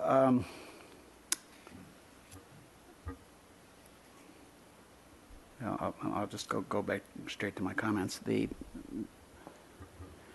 I've been supportive of the 30% surcharge over the years, but am now swayed to go to a single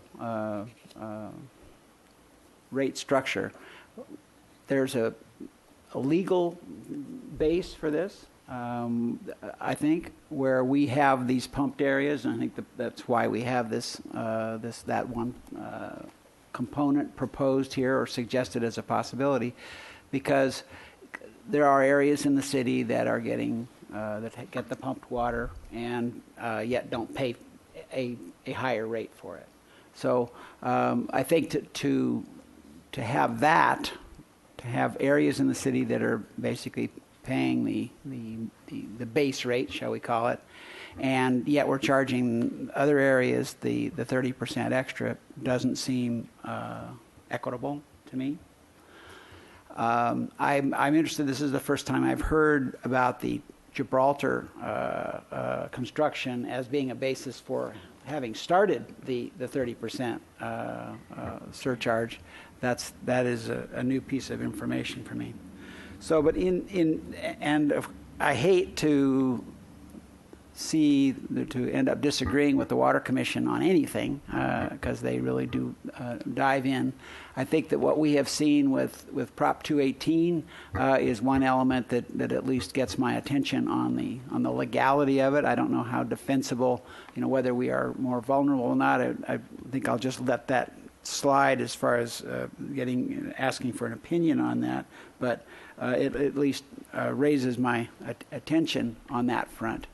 So the complications also, we suffered last year on rates not being able to be raised for a certain number of months. Was that not the case? Because the rate analysis got foozled up, and so we ended up losing millions of dollars just by delaying the time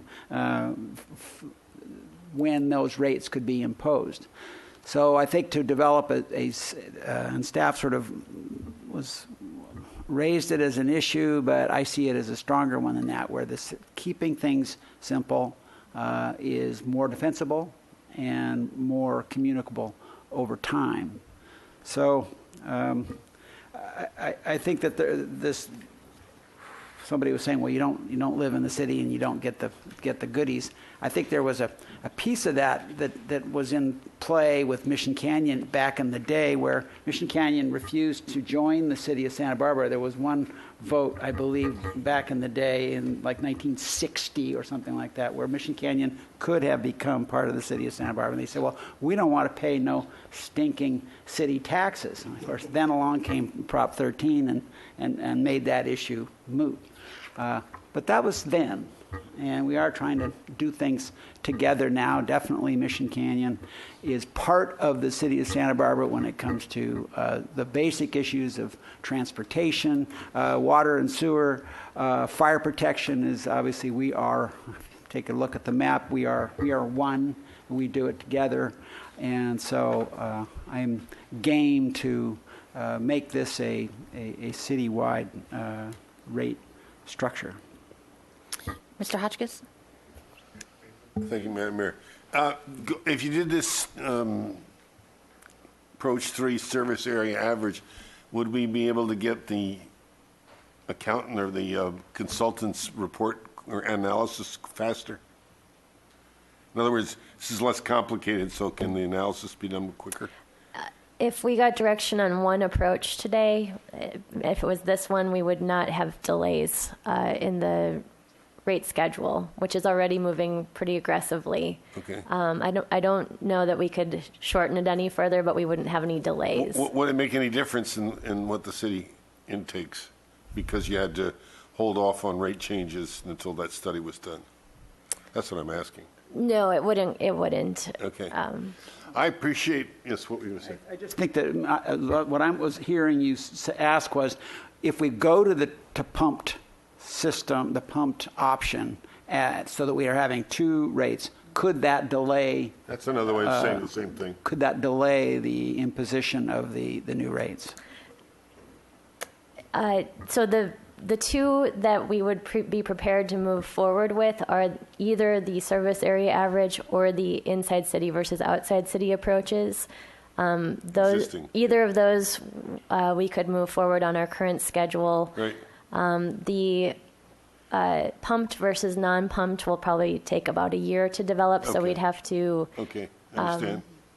All right. Well, I appreciate what Ms. Maria was saying about cost less to deliver water, perhaps down on the Lower West Side, but we can slice this pie a little thin, and we could suddenly say, okay, well, some taxes are going to be, your taxes are higher because you live on a busy street and you have to be paved more often. And that's not the way a city works. We're in this together.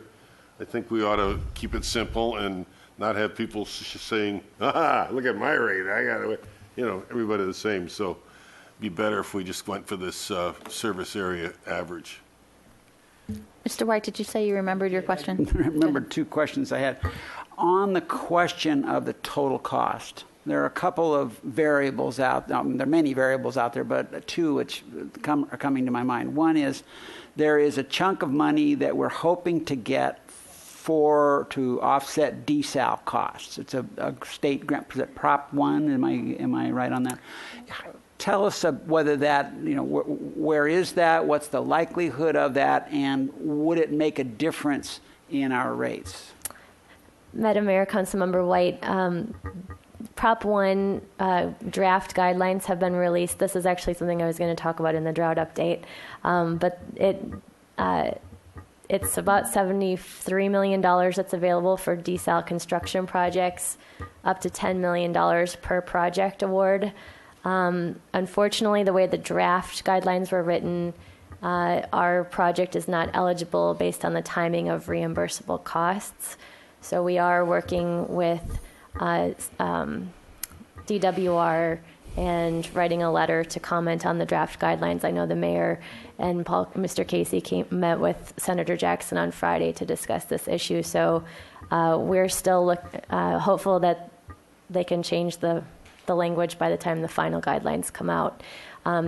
If the city's desal project is eligible, we would be a great candidate for the $10 million project grant award, and certainly that would help with some of the projected revenue increases that are needed. That would serve as revenue coming into the city and might help with our debt coverage requirements, I think, are what are driving our rate increases next year. So. And we're not required to go to this 8, 6, and 6. Those would be the maxima that we could impose. So that if we got this, if the $10 million came in and it reduced our cost $500,000 a year, then that would filter back down. And then secondly, if we have another respectable rain year in the next couple of years, the obvious piece that comes to us is a full Gibraltar. If we had a full Gibraltar to work with for the next 2 years, and therefore perhaps less demand on desal, could those have an influence over reducing our rates? Madam Mayor, Councilmember White, we do, since we are planning for continued drought conditions, we have the drought fund, and we're planning for additional money for supplemental water purchases. We also have funding for any COME emergency pump project expenses, and we have the 30% conservation target. So if we were to get some reprieve from the drought, those expenses would go away, and if we adjust the conservation target, that we would make adjustments in our water rates to reflect that as well. Okay. So those are the at least potentials for optimism in the future should any of those arise. Thank you, Madam Mayor. Thanks for the extra shot. Thank you. Mr. Dominguez. I would support the commission and keeping the status quo. I think it's the fairest solution given the extra costs that those users require. And maybe if we had foreseen this a while ago, it might change the equation. But the bottom line is we're basically going to, if we were to go with another methodology, we'd end up increasing taxes or fees on the poorest Santa Barbarans. And here's the thing, a bargain's a bargain. When people bought their homes, rented their apartments, this is the system that they bought into years ago. And so now we're going back and saying, well, we're going to take from these people and give to these people. That might make sense if we're taking from the people who could more easily bear it and give it to the other, but we're hammering our working class residents, our veterans, our seniors with water rate increases, wastewater rate increases, a sales tax increase, and now we're going to slam them with this. It just doesn't make sense when you back out and look at the whole picture. Mr. Rouse? Thank you, Madam Mayor. A little off base, but I mean, that one thing about the Goleta water system brought up a question. Do you know that if at the airport we're on the Goleta water system, do we pay a premium to the Goleta water system for using, do we pay more than a normal commercial water user would use? Do we pay a premium for being on their system? Madam Mayor, Councilmember Rouse, we would pay the applicable rate. I don't know. I don't know exactly what our commercial industrial rate is in Goleta Water District, but I'm not aware. So we're a customer of the Goleta Water District in that area, so we would pay their water rates. I don't know exactly what it is. Just kind of curious because they're serving a city property. It's not in Goleta; it's a city property, and right. in the kind of in the interest of regional consistency, I'm thinking about that and the Coast Village Road being on Montecito Water District and whatnot. So, didn't know if that was a common practice amongst these other agencies. I think actually we do pay a premium out there, but I'm not really sure. But that's let me put one more piece of logic by you, see if this works.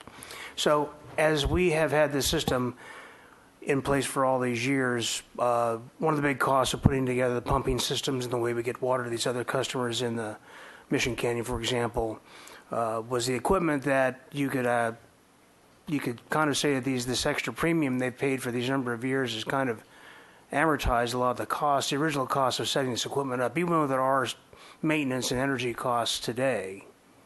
I'm thinking in terms of justifying if we went to a single rate. I mean, would that be fair to say that the initial cost of putting the equipment together and the system together has been paid for at least in part by the premium they paid over the other water uses in the city?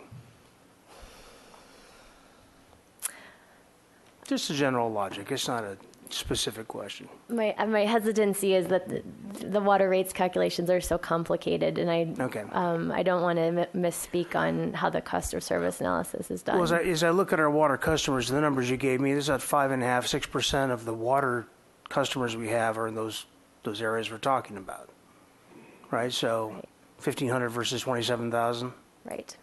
So we're really arguing over a pretty small portion of our entire water customer base. So if we went to a single rate, it would make sense in that case that we're only talking about 5% of our water users. Correct. It's 5% of our water users and water about counts, I should say. And about 1% of our budget, or 1% of the total costs. Right. All right. Mm-hmm. Thank you. Mr. Hart?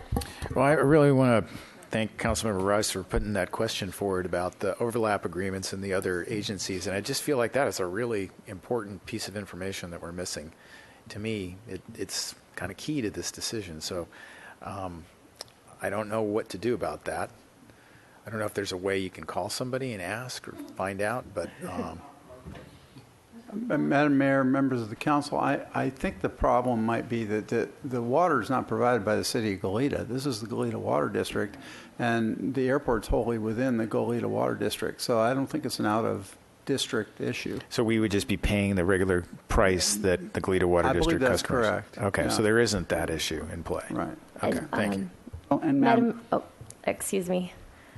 Madam Mayor, Councilmember Hart, I did want to make you aware we also have what's called an overlap agreement with the Goleta Water District, where we keep track of how much water we're providing to Goleta Water District customers. They keep track of how much water they provide to the City of Santa Barbara water customers. I would have to check, but if the airport is part of that overlap agreement, then it's simply a water exchange that we do at the end of the year to true up any differences in how much we exchanged. So the folks who live in those areas that get Goleta water but live in the city of Santa Barbara don't pay any addition. They pay City of Santa Barbara water rates. Right. The customers who are located within this city's service area that are Goleta Water District customers, the city provides water to, but at the end of the year, Goleta gives us that water back so that we're made whole. the other way, What though. are they paying for? People who live in, I used to live in one of these areas, and I don't remember whether I paid a premium, so I'm just asking. I used to live in the north side. Goleta Water District served my neighborhood. Did I pay City of Santa Barbara water rates? They would receive a bill from the Goleta Water District. So that would be the bill was that's the based rate on, that because they it pay. came from the City of Santa Barbara. It wasn't a separate bill from the Goleta Water District. It was on my water bill. Madam Mayor, council members, I'm not sure the overlap is the right comparison analysis to get into. The overlap agreement is an interagency cooperative to kind of make the water supply even out so that customers aren't really unduly influenced. I'm not sure it's an apples to apples comparison about a city utility charging a different rate to an out of service customer. I think it was trying to achieve something different. So I'm not sure it's a direct mix. All right, well, I think this is just a tight call. I mean, I see everybody's point of view. This is, one of those kind of things where, it does cost more. It's a fact. It's not a lot more. Most of the cost of that has been amortized, I'm sure, over time. The additional incremental cost to maintain the pipes that exist, everybody has that same cost. Whether you live in the city or you live in Mission Canyon, you're paying a portion of your bill to pay for the maintenance of pipes. And, this is one of those where I think fundamentally the complexity of this is what's a challenge, and it does create a problem. Last year, it created a problem with us having to slow down the rates and the adoption of the rates by doing the study. That will periodically come up. That's a factor in this. I think the Water Commission recognized that in terms of the pumping areas and the complexity that would represent. But I understand why they wanted to stick to what's the status quo too. So, Madam Mayor? No, I haven't opined Okay. yet, so I'd like to. So I think we're making this more complicated than it needs to be. There are other layers to it. I guess where I'm standing, the more I learn about water and where we want to go into the future is that easier is better, and regionalization is preferable to dicing and slicing and dicing. And we don't do this with other departments. I know we have different tiered rates and things, but our wastewater department, there are areas that are more highly prone to breaks than others, but we don't charge some areas higher than others because of the way the wastewater treatment plants and systems work. I just kind of think if you get water from the city, you pay a rate. The history behind it I thought was very interesting. It's 1% of the full total that a small number of people are capturing all of that I think can be absorbed, is I guess a pun to use, to spread out to all 27,000 residents. It's not going to be as big of a hit as I think we're concerned, but it is a big hit to the people who pay 30% more just based on the rate. So, I've heard this for a number of times over the years. I've been back and forth on that issue, but I think simplicity is better. And Mr. White had a good point too of just various Prop 218 challenges. This would take that off the table for us. I'm sure if we went forward with it and our attorney says it's legal and we feel confident about it, I would agree, but that doesn't mean we wouldn't be subject to a challenge. And this sort of just takes that item off the table in terms of challenging it. So that in and of itself also makes me feel better. So I would approach 3 is the service area average. I would prefer at this point, and we can always in the future look to see what bigger pictures are in terms of funding and hopefully, like Mr. White said, other resources will come in that will reduce the rates for everybody. But we're all in this together, and to have these different classes like this, I think we're beyond that point. So that's my opinion. Ms. Murillo, you wanted Thank you, to Madam say Mayor. something. I neglected to ask what the Water Commission's deliberations were. Why did they want the status quo out of city? What were their arguments for that? They were so once these boundaries are drawn, we go through the cost of service analysis, and if there's a justification for a cost differential, that would be assigned. And because of the infrastructure differences, there would be a cost differential. So that was their recommendation, was to keep that in place. Okay.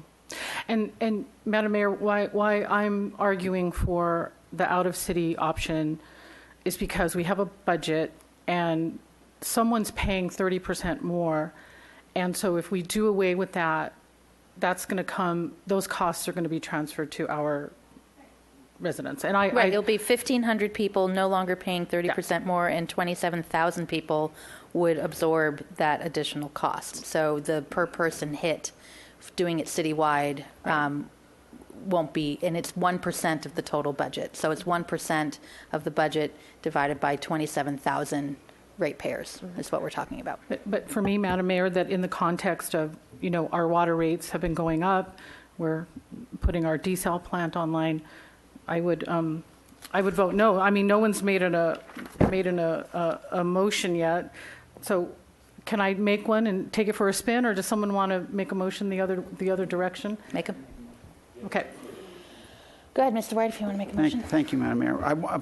First, one last comment, and that is that the Coast Village Road is in the Montecito Water District as well. So it's just a ratepayer to Montecito Water District. And Montecito Water District has been very interested in offloading that responsibility to the city of Santa Barbara, particularly in the midst of the drought. And both big droughts, they've said, why don't you just, take this over? And we said, well, no thanks. You go ahead and continue to provide the water there. So we have benefited from some of this activity as far as getting water from the Montecito Water District and the Goleta Water District as well. Okay, I will move that the council move forward with the service area average rate system and perform that study for our future rate base. Second. Okay, motion by White, second by Hotchkiss. Anything to the motion? Yes. Go ahead. I just wanted to add in affirmation of what you were saying. First off, the 30% addition was a kind of arbitrary rate that was labeled. In fact, that arbitrariness is what brought this whole subject, I believe, up. Am I correct? Mr. Kalan, you had some doubts as to whether we could defend it or not. I'm not going to say that, Councilmember Hotchkiss. What we had concerns with is the methodology with which we came up with the differential. And so we don't know what the final differential will end up, whether it's 30% or not. You can't decide that. That's a cost of service issue. What you can decide is how to group the customers. So going back, really doesn't affect going forward. All right. So the time was that 30% wouldn't have meant big dollars, but now it really does. With the water is so expensive now, and it'll unfortunately probably continue to climb.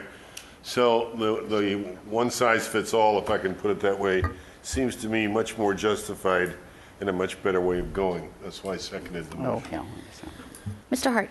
Well, I think just the more we're talking about this, I think the facts are very different than what Councilmember Hotchkiss just said. Respectfully, there is a rate study that demonstrated that there was additional cost to provide the water to the folks.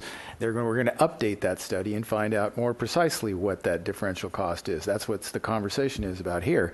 And the fundamental question is, should the rest of the city ratepayers pay that cost or not? And that's why I think we're having this conversation, is to make it simpler and reduce the cost for the out-of-service people and increase it for city residents a small amount. But it's not arbitrary. It's not something that's pulled out of whole cloth. It's a factual thing that we're talking about, looking into the future and finding out more precisely what that factual thing. It might not be 30% in the future, but it's going to be something. And that's why we're talking about this. And I think I'm going to support the motion. Okay. Mr. Dominguez. So if I understand correctly, people who are supporting the motion are not requesting a study be done. Nope. Well, I don't know. No, it's service area average. You still have to do a study to figure out the rates. It's just that there's not this 30% or certain overcharge percent outside the city. So, right? You still have to do a study. Correct. We still have to do the cost of service analysis for really any approach that we would move forward with. But we're just going to spread that cost around all the units. Over the whole customer, now the whole city would be seen as one customer class. Right. You'll still have tiers 1, 2, and 3, or whatever those tiers, right? I mean, it's just you're not having this extra percentage outside the city. Correct. Okay. So we're going to raise the rates of city residents to subsidize potentially non-city residents. Madam Mayor, Councilmember Dominguez, it wouldn't be a subsidy if they're all in the same customer class. But Mr. Kalan, did you want to? It's subsidizing it in the sense of their costs could be more, so we're subsidizing those more expensive costs, if that's what a study that we're not voting for would have said. Madam Mayor, Councilmember Dominguez, we actually spent a fair amount of time preparing for this meeting. Subsidy is illegal, so we're not suggesting that there would be a subsidy paid by city ratepayers. The question is how you define the customer classes, and you have some policy breadth to do that. So if you unified the rate class to include out-of-city customers, that wouldn't result in a subsidy. It would represent a policy decision to spread the costs among a broader affinity group, if you will, than just in-city customers. So it's not legally a subsidy, but it's still some people paying more and some people paying less. And that's the nature of the beast. Right. Okay. Just wanted to make sure that people know what they're voting on. Okay, we know what the motion is. Why don't we do a roll call? Councilmember Dominguez? No. Hart? Aye. Hotchkiss? Aye. Murillo? No. Rouse? Aye. White? Aye. Mayor Snyder? Aye. So that passes 5-2 with Murillo and Dominguez opposed. Okay, you have your direction. Thank you. Now we go to something easy like the drought update on item 14. Item 14, Stage 3 drought update. Ms. Dyer again. Hello. Thank you. So Mr. Hagmark is in Spain this week, so I have the pleasure of giving the drought update this month. Start with the drought status, the demand status, and the water supply status, and then review the water supply strategy, which we had a discussion on back in March, give you an update on drought funding and water conservation. This is from the County of Santa Barbara's website. It's rainfall for the water year starting September 1st, which is a different start date than our water year, which is October 1st. But in all three places, up in the Gibraltar Reservoir, Cachuma Reservoir, and in downtown Santa Barbara, we've had above normal rainfall. This is a chart showing Gibraltar Reservoir rainfall, and here in the last 5 years, we've had very dry weather conditions, well below average. This is our current water year, and this hatched mark is the rain event over the President's Day weekend when we received almost 10 inches of rainfall. And if we didn't have that one storm, we'd still be below average rainfall. This is a chart of our Cachuma water storage. The green line is the storage during the last major drought period from 1986 to 1993 is what's plotted. The black line is the current drought. And you can see we tracked pretty closely to what we did last time, although this drought was more severe, it was drier, and it was longer. So I think we did pretty well in this drought. We also had more environmental requirements for flows released from the dam. So I think we've done quite remarkable with getting through this challenging period. This is when we had the February rain and the reservoir went up 50 feet in 1 month. So now we've basically rewound the clock back to where we were in 2014 when we started to declare the drought condition. So the drought has improved, but it's far from over. This is the U.S. Drought Monitor of California. It's put together by NOAA. And I wanted to call your attention to the note at the bottom that says the Drought Monitor focuses on broad-scale conditions and local conditions may vary. So this is important even within our county, which we're now shown as a moderate level drought. North County is in a very different situation than South County. So we are all still in an emergency drought condition. All of our neighboring water agencies still have water use restrictions in place.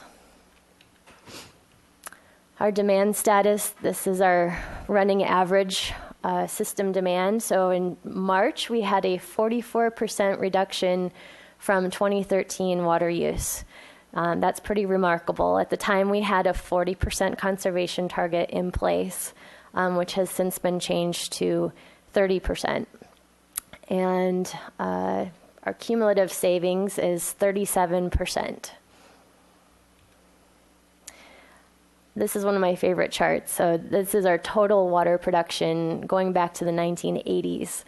And this is where we were before the last drought. And then there was a dramatic decline in water use with a drought emergency declared. And then once the drought was over, our water demand slowly returned over about a 5-year period, but they never went back to what they were in the 1980s. They hovered about 20% lower than what they were before. And now this is our current drought. This is what we've done over the last few years. Our community has really dramatically reduced their water use to the same point as the low point in the last drought. It's remarkable. So Gibraltar Reservoir is currently full. We've been diverting water since March up to our monthly maximum limits. We're trying to use as much Gibraltar water as we can before the water quality changes. Typically over the summer it begins to degrade, so we're trying to maximize our use now while the water quality is really good. Our hydroelectric plant has been online since March 2nd, and in fact we just received our first check from Edison. It was about $14,000 for the last month, which is great news. And Kachuma is at about 50% of capacity. We received a 40% allocation from the Bureau of Reclamation for this water year.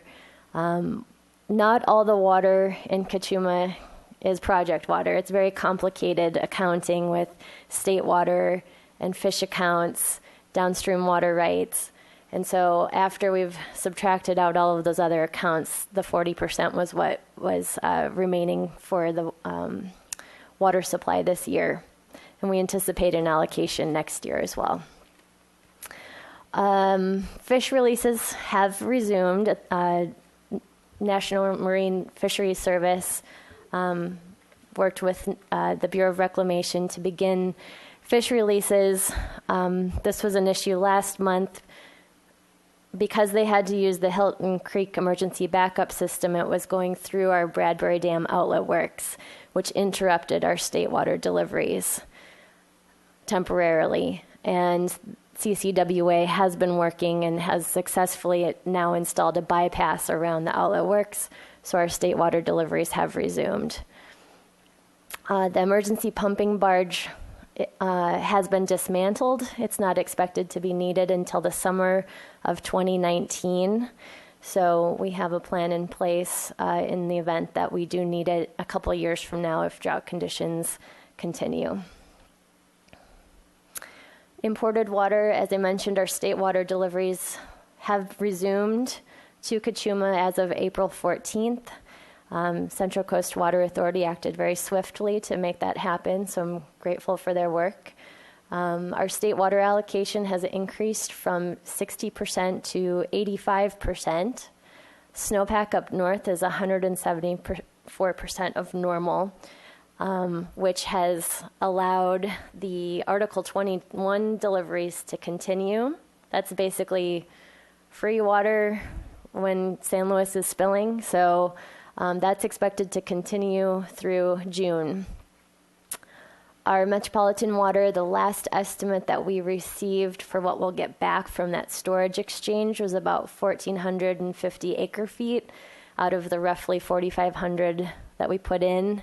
The numbers are still being reconciled, so we should get some news, I think, in the next month on what the final numbers are. This summer and fall, we'll have to consider what we do with our Table A water that's in San Luis, that's remaining in San Luis. We currently have enough water to keep the pipe to Cachuma flowing full, and we would likely have water carried over in San Luis. If we leave it there, it's at risk of spilling again. Given the conditions, the San Luis Reservoir is full right now, and the likelihood of spill is greater next year than it has been in previous years of drought. So Did we actually lose water on the San Luis deal? Yes, we did. We did. The city moved 4,500 acre feet of water into Metropolitan Water District's name. Did we get half of that back or a third of that back? It's looking like about 1,400 acre feet back. I see. Okay, yeah. Correct. So we'll be looking at whether we want to repay some of our water debt, or we could leave it in San Luis, but then it's at risk of spill next year. So that's something we'll have to consider in the coming months. Our groundwater basins are currently resting. We've shut down all of our wells as we are using our Gibraltar water. And both basins had remaining yields. They were at about 30% of capacity. So we're resting them now. And if the drought continues, we would have that supply available for later years. Desalination project, the major construction is complete. The startup and testing is underway. Seawater has been circulating through the plant since February of 2017, and the media filter is maturing as anticipated. It's almost complete. On April 21st, the RO membranes are being loaded, and then May 4th is the anticipated date to begin acceptance testing. So what that is we pretty much have all of our approvals from Division of Drinking Water. And if the water looks good, we could put it into the system, but it's usually a 2-week process. So mid-May is when water would likely be going into the system. So this project has been completed in less than 2 years from when the original authorization was given for design and construction. Water supply strategy. So this is something we talked about last month. We plan for continued drought conditions for a 3-year outlook, and our current strategy has a conservation target of 30%. We've removed the lawn watering ban in our water use regulations, but we still encourage people to reduce their lawn watering to save water. I think Mr. White had a question from earlier. I do about a previous slide, and that is the groundwater banking opportunities. I didn't hear. I heard the AVEC comment, but I didn't hear about. Madam Mayor, Councilmember White, thanks for bringing that up. We have a few options which we could work with CCWA, Central Coast Water Authority. So we can either leave it in San Luis to carry it over and potentially it could spill. We could repay our water debt at AVEC, or we could put it into potential groundwater banking opportunities. CCWA has identified, I think, 3 opportunities, Irvine Ranch Water District being one of them. Because we have water debt, it's going to be more cost effective to pay back our water debt rather than putting some of it into a groundwater bank. You typically don't get all the water back and there's a cost associated with putting into the groundwater bank. So for the city, we'd be looking to pay back our water debt first, and then if we needed additional water next year, we would go back on the market again. So I would recommend paying back the debt with AVEC if we have that opportunity.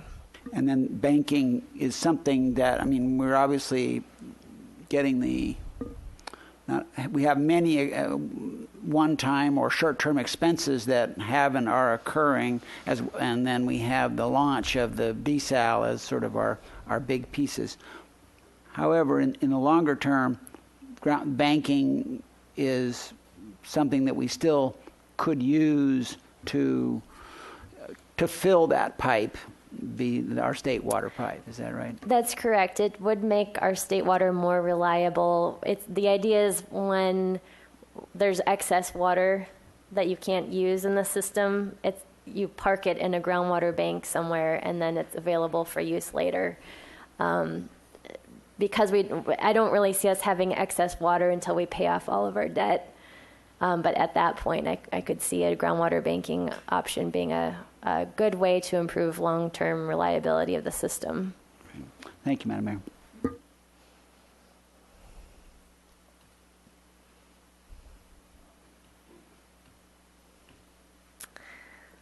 Okay, so this is our current water supply strategy. We're currently in year 6, there's 2017. And one of the biggest changes this year with the rainfall that we had was that Gibraltar's now full. So that's this blue bar, the light blue bar that was not previously available to us. And here we have our desal plant coming online this spring. We'll continue to use imported water and maximize our deliveries to Kachuma to maintain storage. And we've now shut down our groundwater wells, which is the yellow bar. So this yellow bar represents what we had already used to date, and then now we'll be reserving the remaining yields of the groundwater basins for use in 2019 if the drought continues. Any Kachuma allocations that we receive this year is basically contingency or backup supply, and most likely we would carry it over to next year for meeting demands in next water year. I wanted to give you an update on Kachuma contract as it relates to our water supplies over the next few years. The current contract for Kachuma water supplies is between the County of Santa Barbara and the Bureau of Reclamation. And then there are 5 member units, including the city, that subcontract with the county. It's a water supply contract, and the member units have borne the lion's share of the cost of the Kachuma project, even though the county is the master contract holder. The contract expires in 2020. And so the County Board of Supervisors will be discussing on May 2nd the contract renewal, and staff will be requesting authorization to formally request a new contract. There's a clause in the existing contract that requires a formal letter requesting renewal within 2 years of the contract's expiration. So we had, at our Water Commission meeting on April 20th, we invited Tom Farum, the Deputy Public Works Director from the County of Santa Barbara, to give a presentation on the contract renewal. And Water Commission's recommendation in that meeting was that council request the following at the County Board of Supervisors meeting, and it's really related to the process going forward. That city staff be included in all discussions with the Bureau, opposed to having the Bureau and the county meet without the member units and having information relayed back to us. They request that the process include meetings with the member unit officials so that it's clear when meetings would occur prior to going to the Board of Supervisors, and that the process include weighted voting by the member unit elected officials for decision-making on the master contract. So the current process does not currently include any input from the governing bodies of the member units. So there was not sufficient time for council action on this issue prior to May 2nd. I'm giving an update, and staff plans to write a letter regarding the process, and we'll continue to discuss with the county. So this was an update on that issue. Will you be including the Water Commission's comments in that letter? Yes. Okay, thanks. Mr. White, did you have another question? No, not a question, just a comment, but I can wait till after the Okay. presentation. Okay. All right, so Prop 1 Water Desalination Grant Program, we talked about this in the previous item. It's the draft guidelines were released on April 3rd. It's up to $73 million available for construction projects, which is great news. The max project award would be $10 million. The city's desalination project, the 3125 acre foot per year that's constructed, fulfills the goals and the priorities of the program to provide a drought supply. However, the guidelines were written such that there are eligibility concerns with the timing of our project. So we are working on a comment letter requesting that the eligibility date go back to November of 2014 when Prop 1 was initially passed. And the comment period ends May 12th with final guidelines expected in early June. So this is a big deal to us, and we hope that they'll change the language. And now I'll turn it over to our Madeline Ward, our Water Conservation Supervisor. I think just before we move on to the conservation, I'd like to comment on the contract.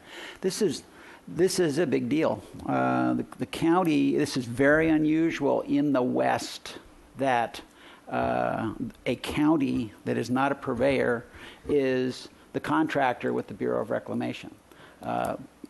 Water purveyors contract with the Bureau of Reclamation.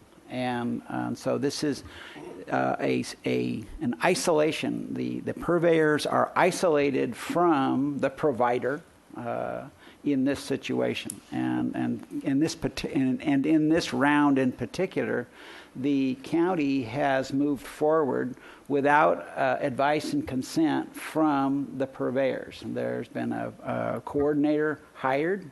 No input, just no engagement at all, and it's the way it's proposed to go is basically shoving us aside, and us being the Carpinteria, Montecito, Santa Barbara, Goleta purveyors. So it really is important that we gain some kind of foothold here. Again, we collectively, and hopefully can get a place at the table, both to both participate in the discussions and have a say in what's decided. So the letter is one step, and I think that lobbying with our supervisors is another one where I think that we can make a difference. I'm hoping that we can make a difference. What we've seen, for example, is the weighted voting issue is one where we see it in some places and we don't see it in others. Obviously, there's on one extreme there's at CCWA, at COMB, and at Conchuma Conservation and Release Board. The larger water users have more say than the small ones. At SBCAG, everybody gets the Santa Barbara and has the same vote as a very small end like Guadalupe. So there's a fairness issue here, important fairness issue, and I think it's one where I think that the city should weigh in with our supervisors to gain some of the traction that's proposed here in this letter. And I certainly am game to participate in that.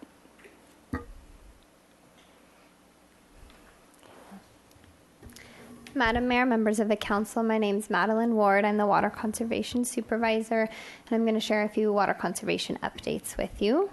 So every year, the city sponsors a special award at the Santa Barbara County Science Fair, along with the county water agency and the other water providers.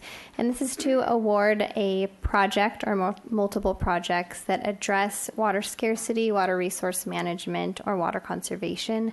This year's winner was Nev Greenwald of La Colina Junior High, and she had a project in which she measured the rate of evaporation on various hard surfaces to find the optimal rain collection and retention systems. We also had two runners-up. We had Emily Doreen, also of La Colina Junior High, who had a project in which she created a water sill to evaporate and purify salt water. And Noah Wetzel of Goleta Valley Junior High had a project in which he tested various soil types to see which retained the most water and thus could lead to reduced irrigation. So congratulations to our local budding water scientists. I also wanted to remind everyone about the connection between power outages and sprinkler timers. Edison has been doing work around the city last week, and I believe this week will continue some more work, and some customers may experience power outages. I know I did at my house. So one little unknown fact is that these sprinkler timers, although they are connected to your power outlet, behind that panel is a D battery that remembers all of your programs if your power does go out. What we commonly find is that the D battery is either missing or it may be dead. So the programs will be erased and it will go on a default program that will water your landscape every day, every start time, every program for 10 minutes at midnight. This will often double or triple water bills. So just like with your smoke alarms, it's a good idea when you're checking your smoke alarms to make sure that you either have a battery and that it's a still active battery, and replace it if it's dead. And then if you do experience a power outage, make sure you check your timer and make sure your programs are still there and that it's not on default watering. We also have some upcoming classes. We have Graywater 101 on Tuesday, May 2nd, and Rainwater Harvesting on Thursday, May 11th. Both of these classes are from 7 to 8:30 p.m., and they take place at the Mackenzie Park Adult Building. They are taught by Sweetwater Collaborative and sponsored in part by the city. And more information on those classes can be found at our website. And we're here for any questions. Thank you. Why don't we go to Mr. Walker, and then we'll bring it all back to council. So come on up. Good afternoon again, Madam Mayor, members of the City Council. A quick point in history. When the Mission Tunnel bore was punched through, I think in 1910, that allowed for development of the Upper Riviera area, and Gibraltar Dam itself was not completed until 1920. They pulled off from construction during World War I. So, there's been a long, long history of water development in this area, and that whole thing with the pump zone versus the non-pump zone, it's a history taking place right now again. Okay, the one good thing about the desal plant, and it's like my house, I have a earthquake insurance seismic rider on it. I pay for it, and it gives you an assuredness of survivability to some degree. The same thing for that desal plant. I hear it a lot. Oh, it's all this money being pumped into it. But, who was it? Alan Greenspan said, we can guarantee you dollars, but we can't guarantee you the purchase price. And what you're seeing today with $70 million back in 1990 would be approximately $20 million of the 35 expended. So you got to look at the inflation value of what your dollars bought then and what they buy now. But from the top down of the State Water Project, the Keystone, Capstone, Cornerstone, Oroville Dam, and what's going on up there, there's a bit of unknowns involved. The delta can be seismically compromised with the levees.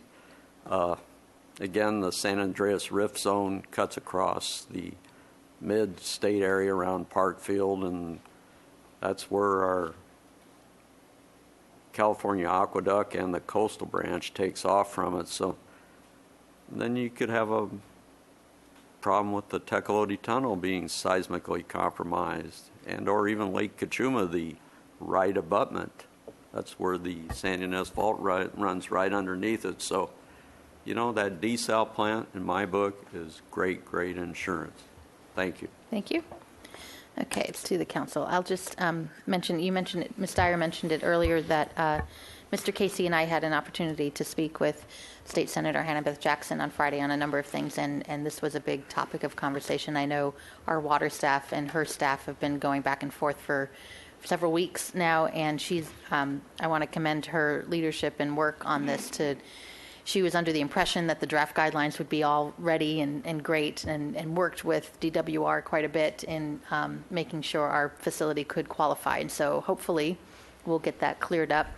But she has been very proactively forthright on this. So I want to thank her for that.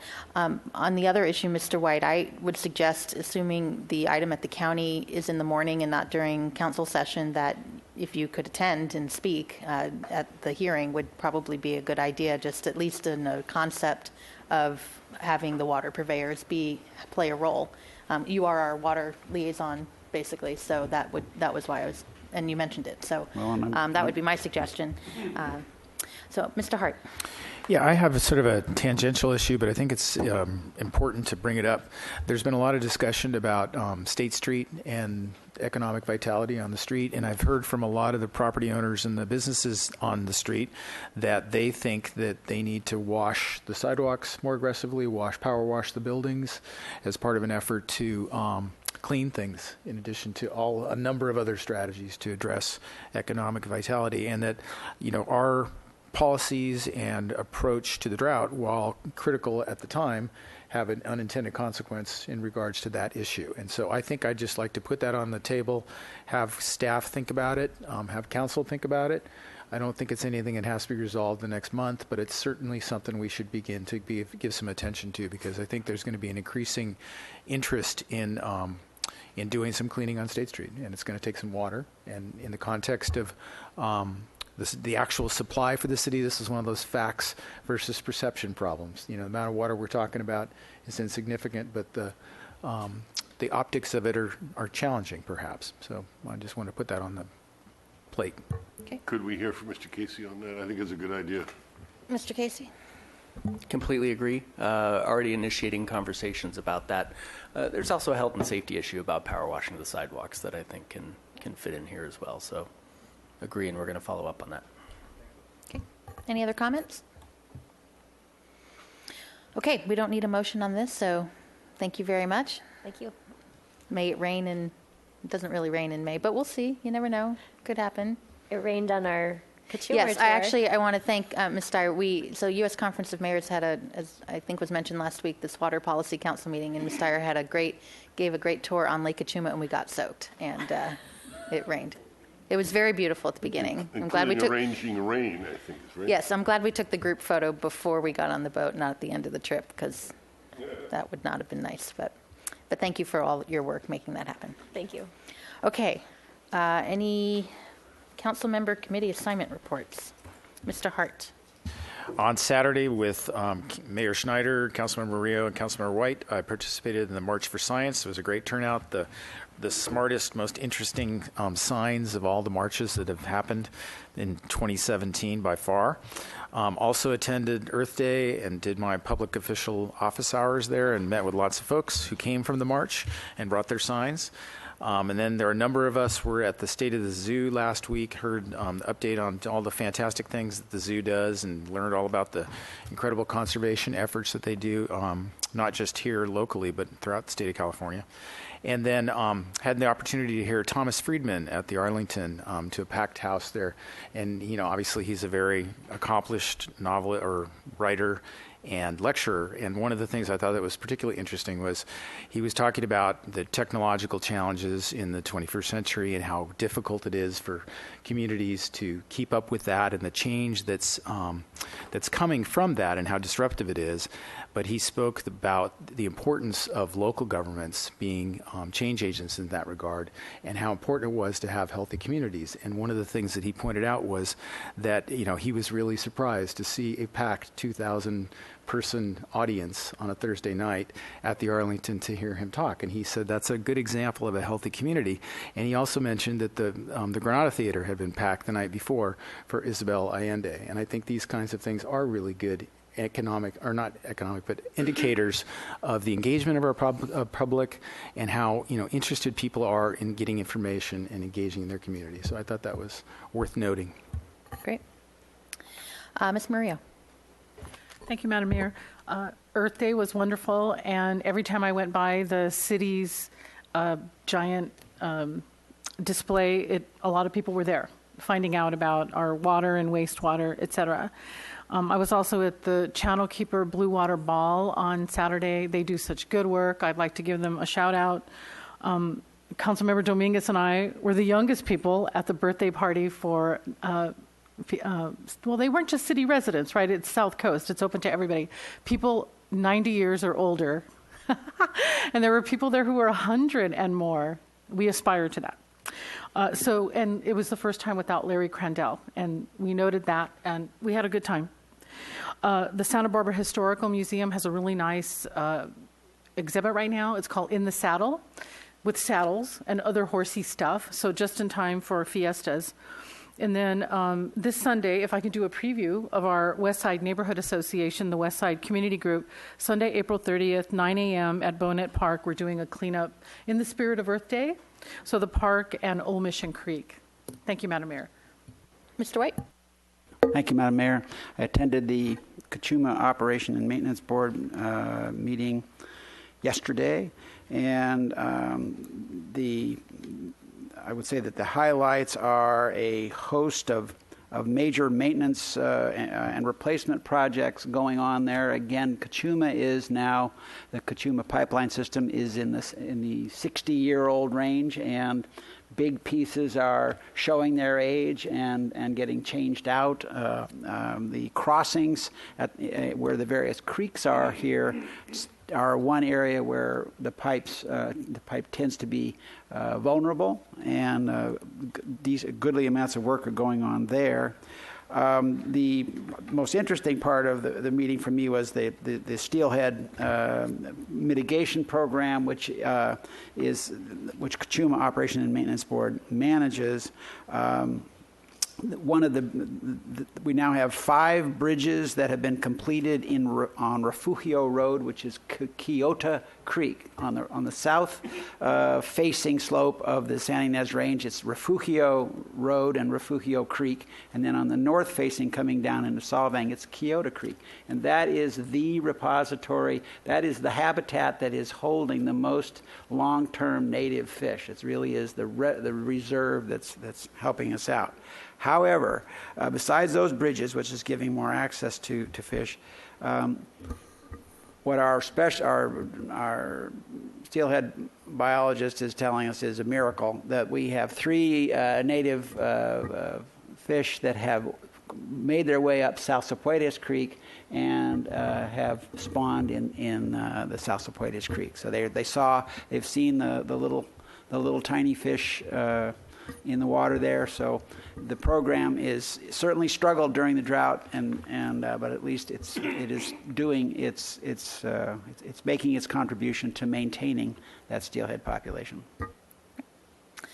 The League of California Cities is reinvigorating or reestablishing its Coastal Cities Issues Group, where all coastal cities can be members of it. The purpose of it is to help foster relations between coastal cities and the Coastal Commission, and focus on legislation in the state that deal with coastal issues, especially with the local coastal plans and things like that.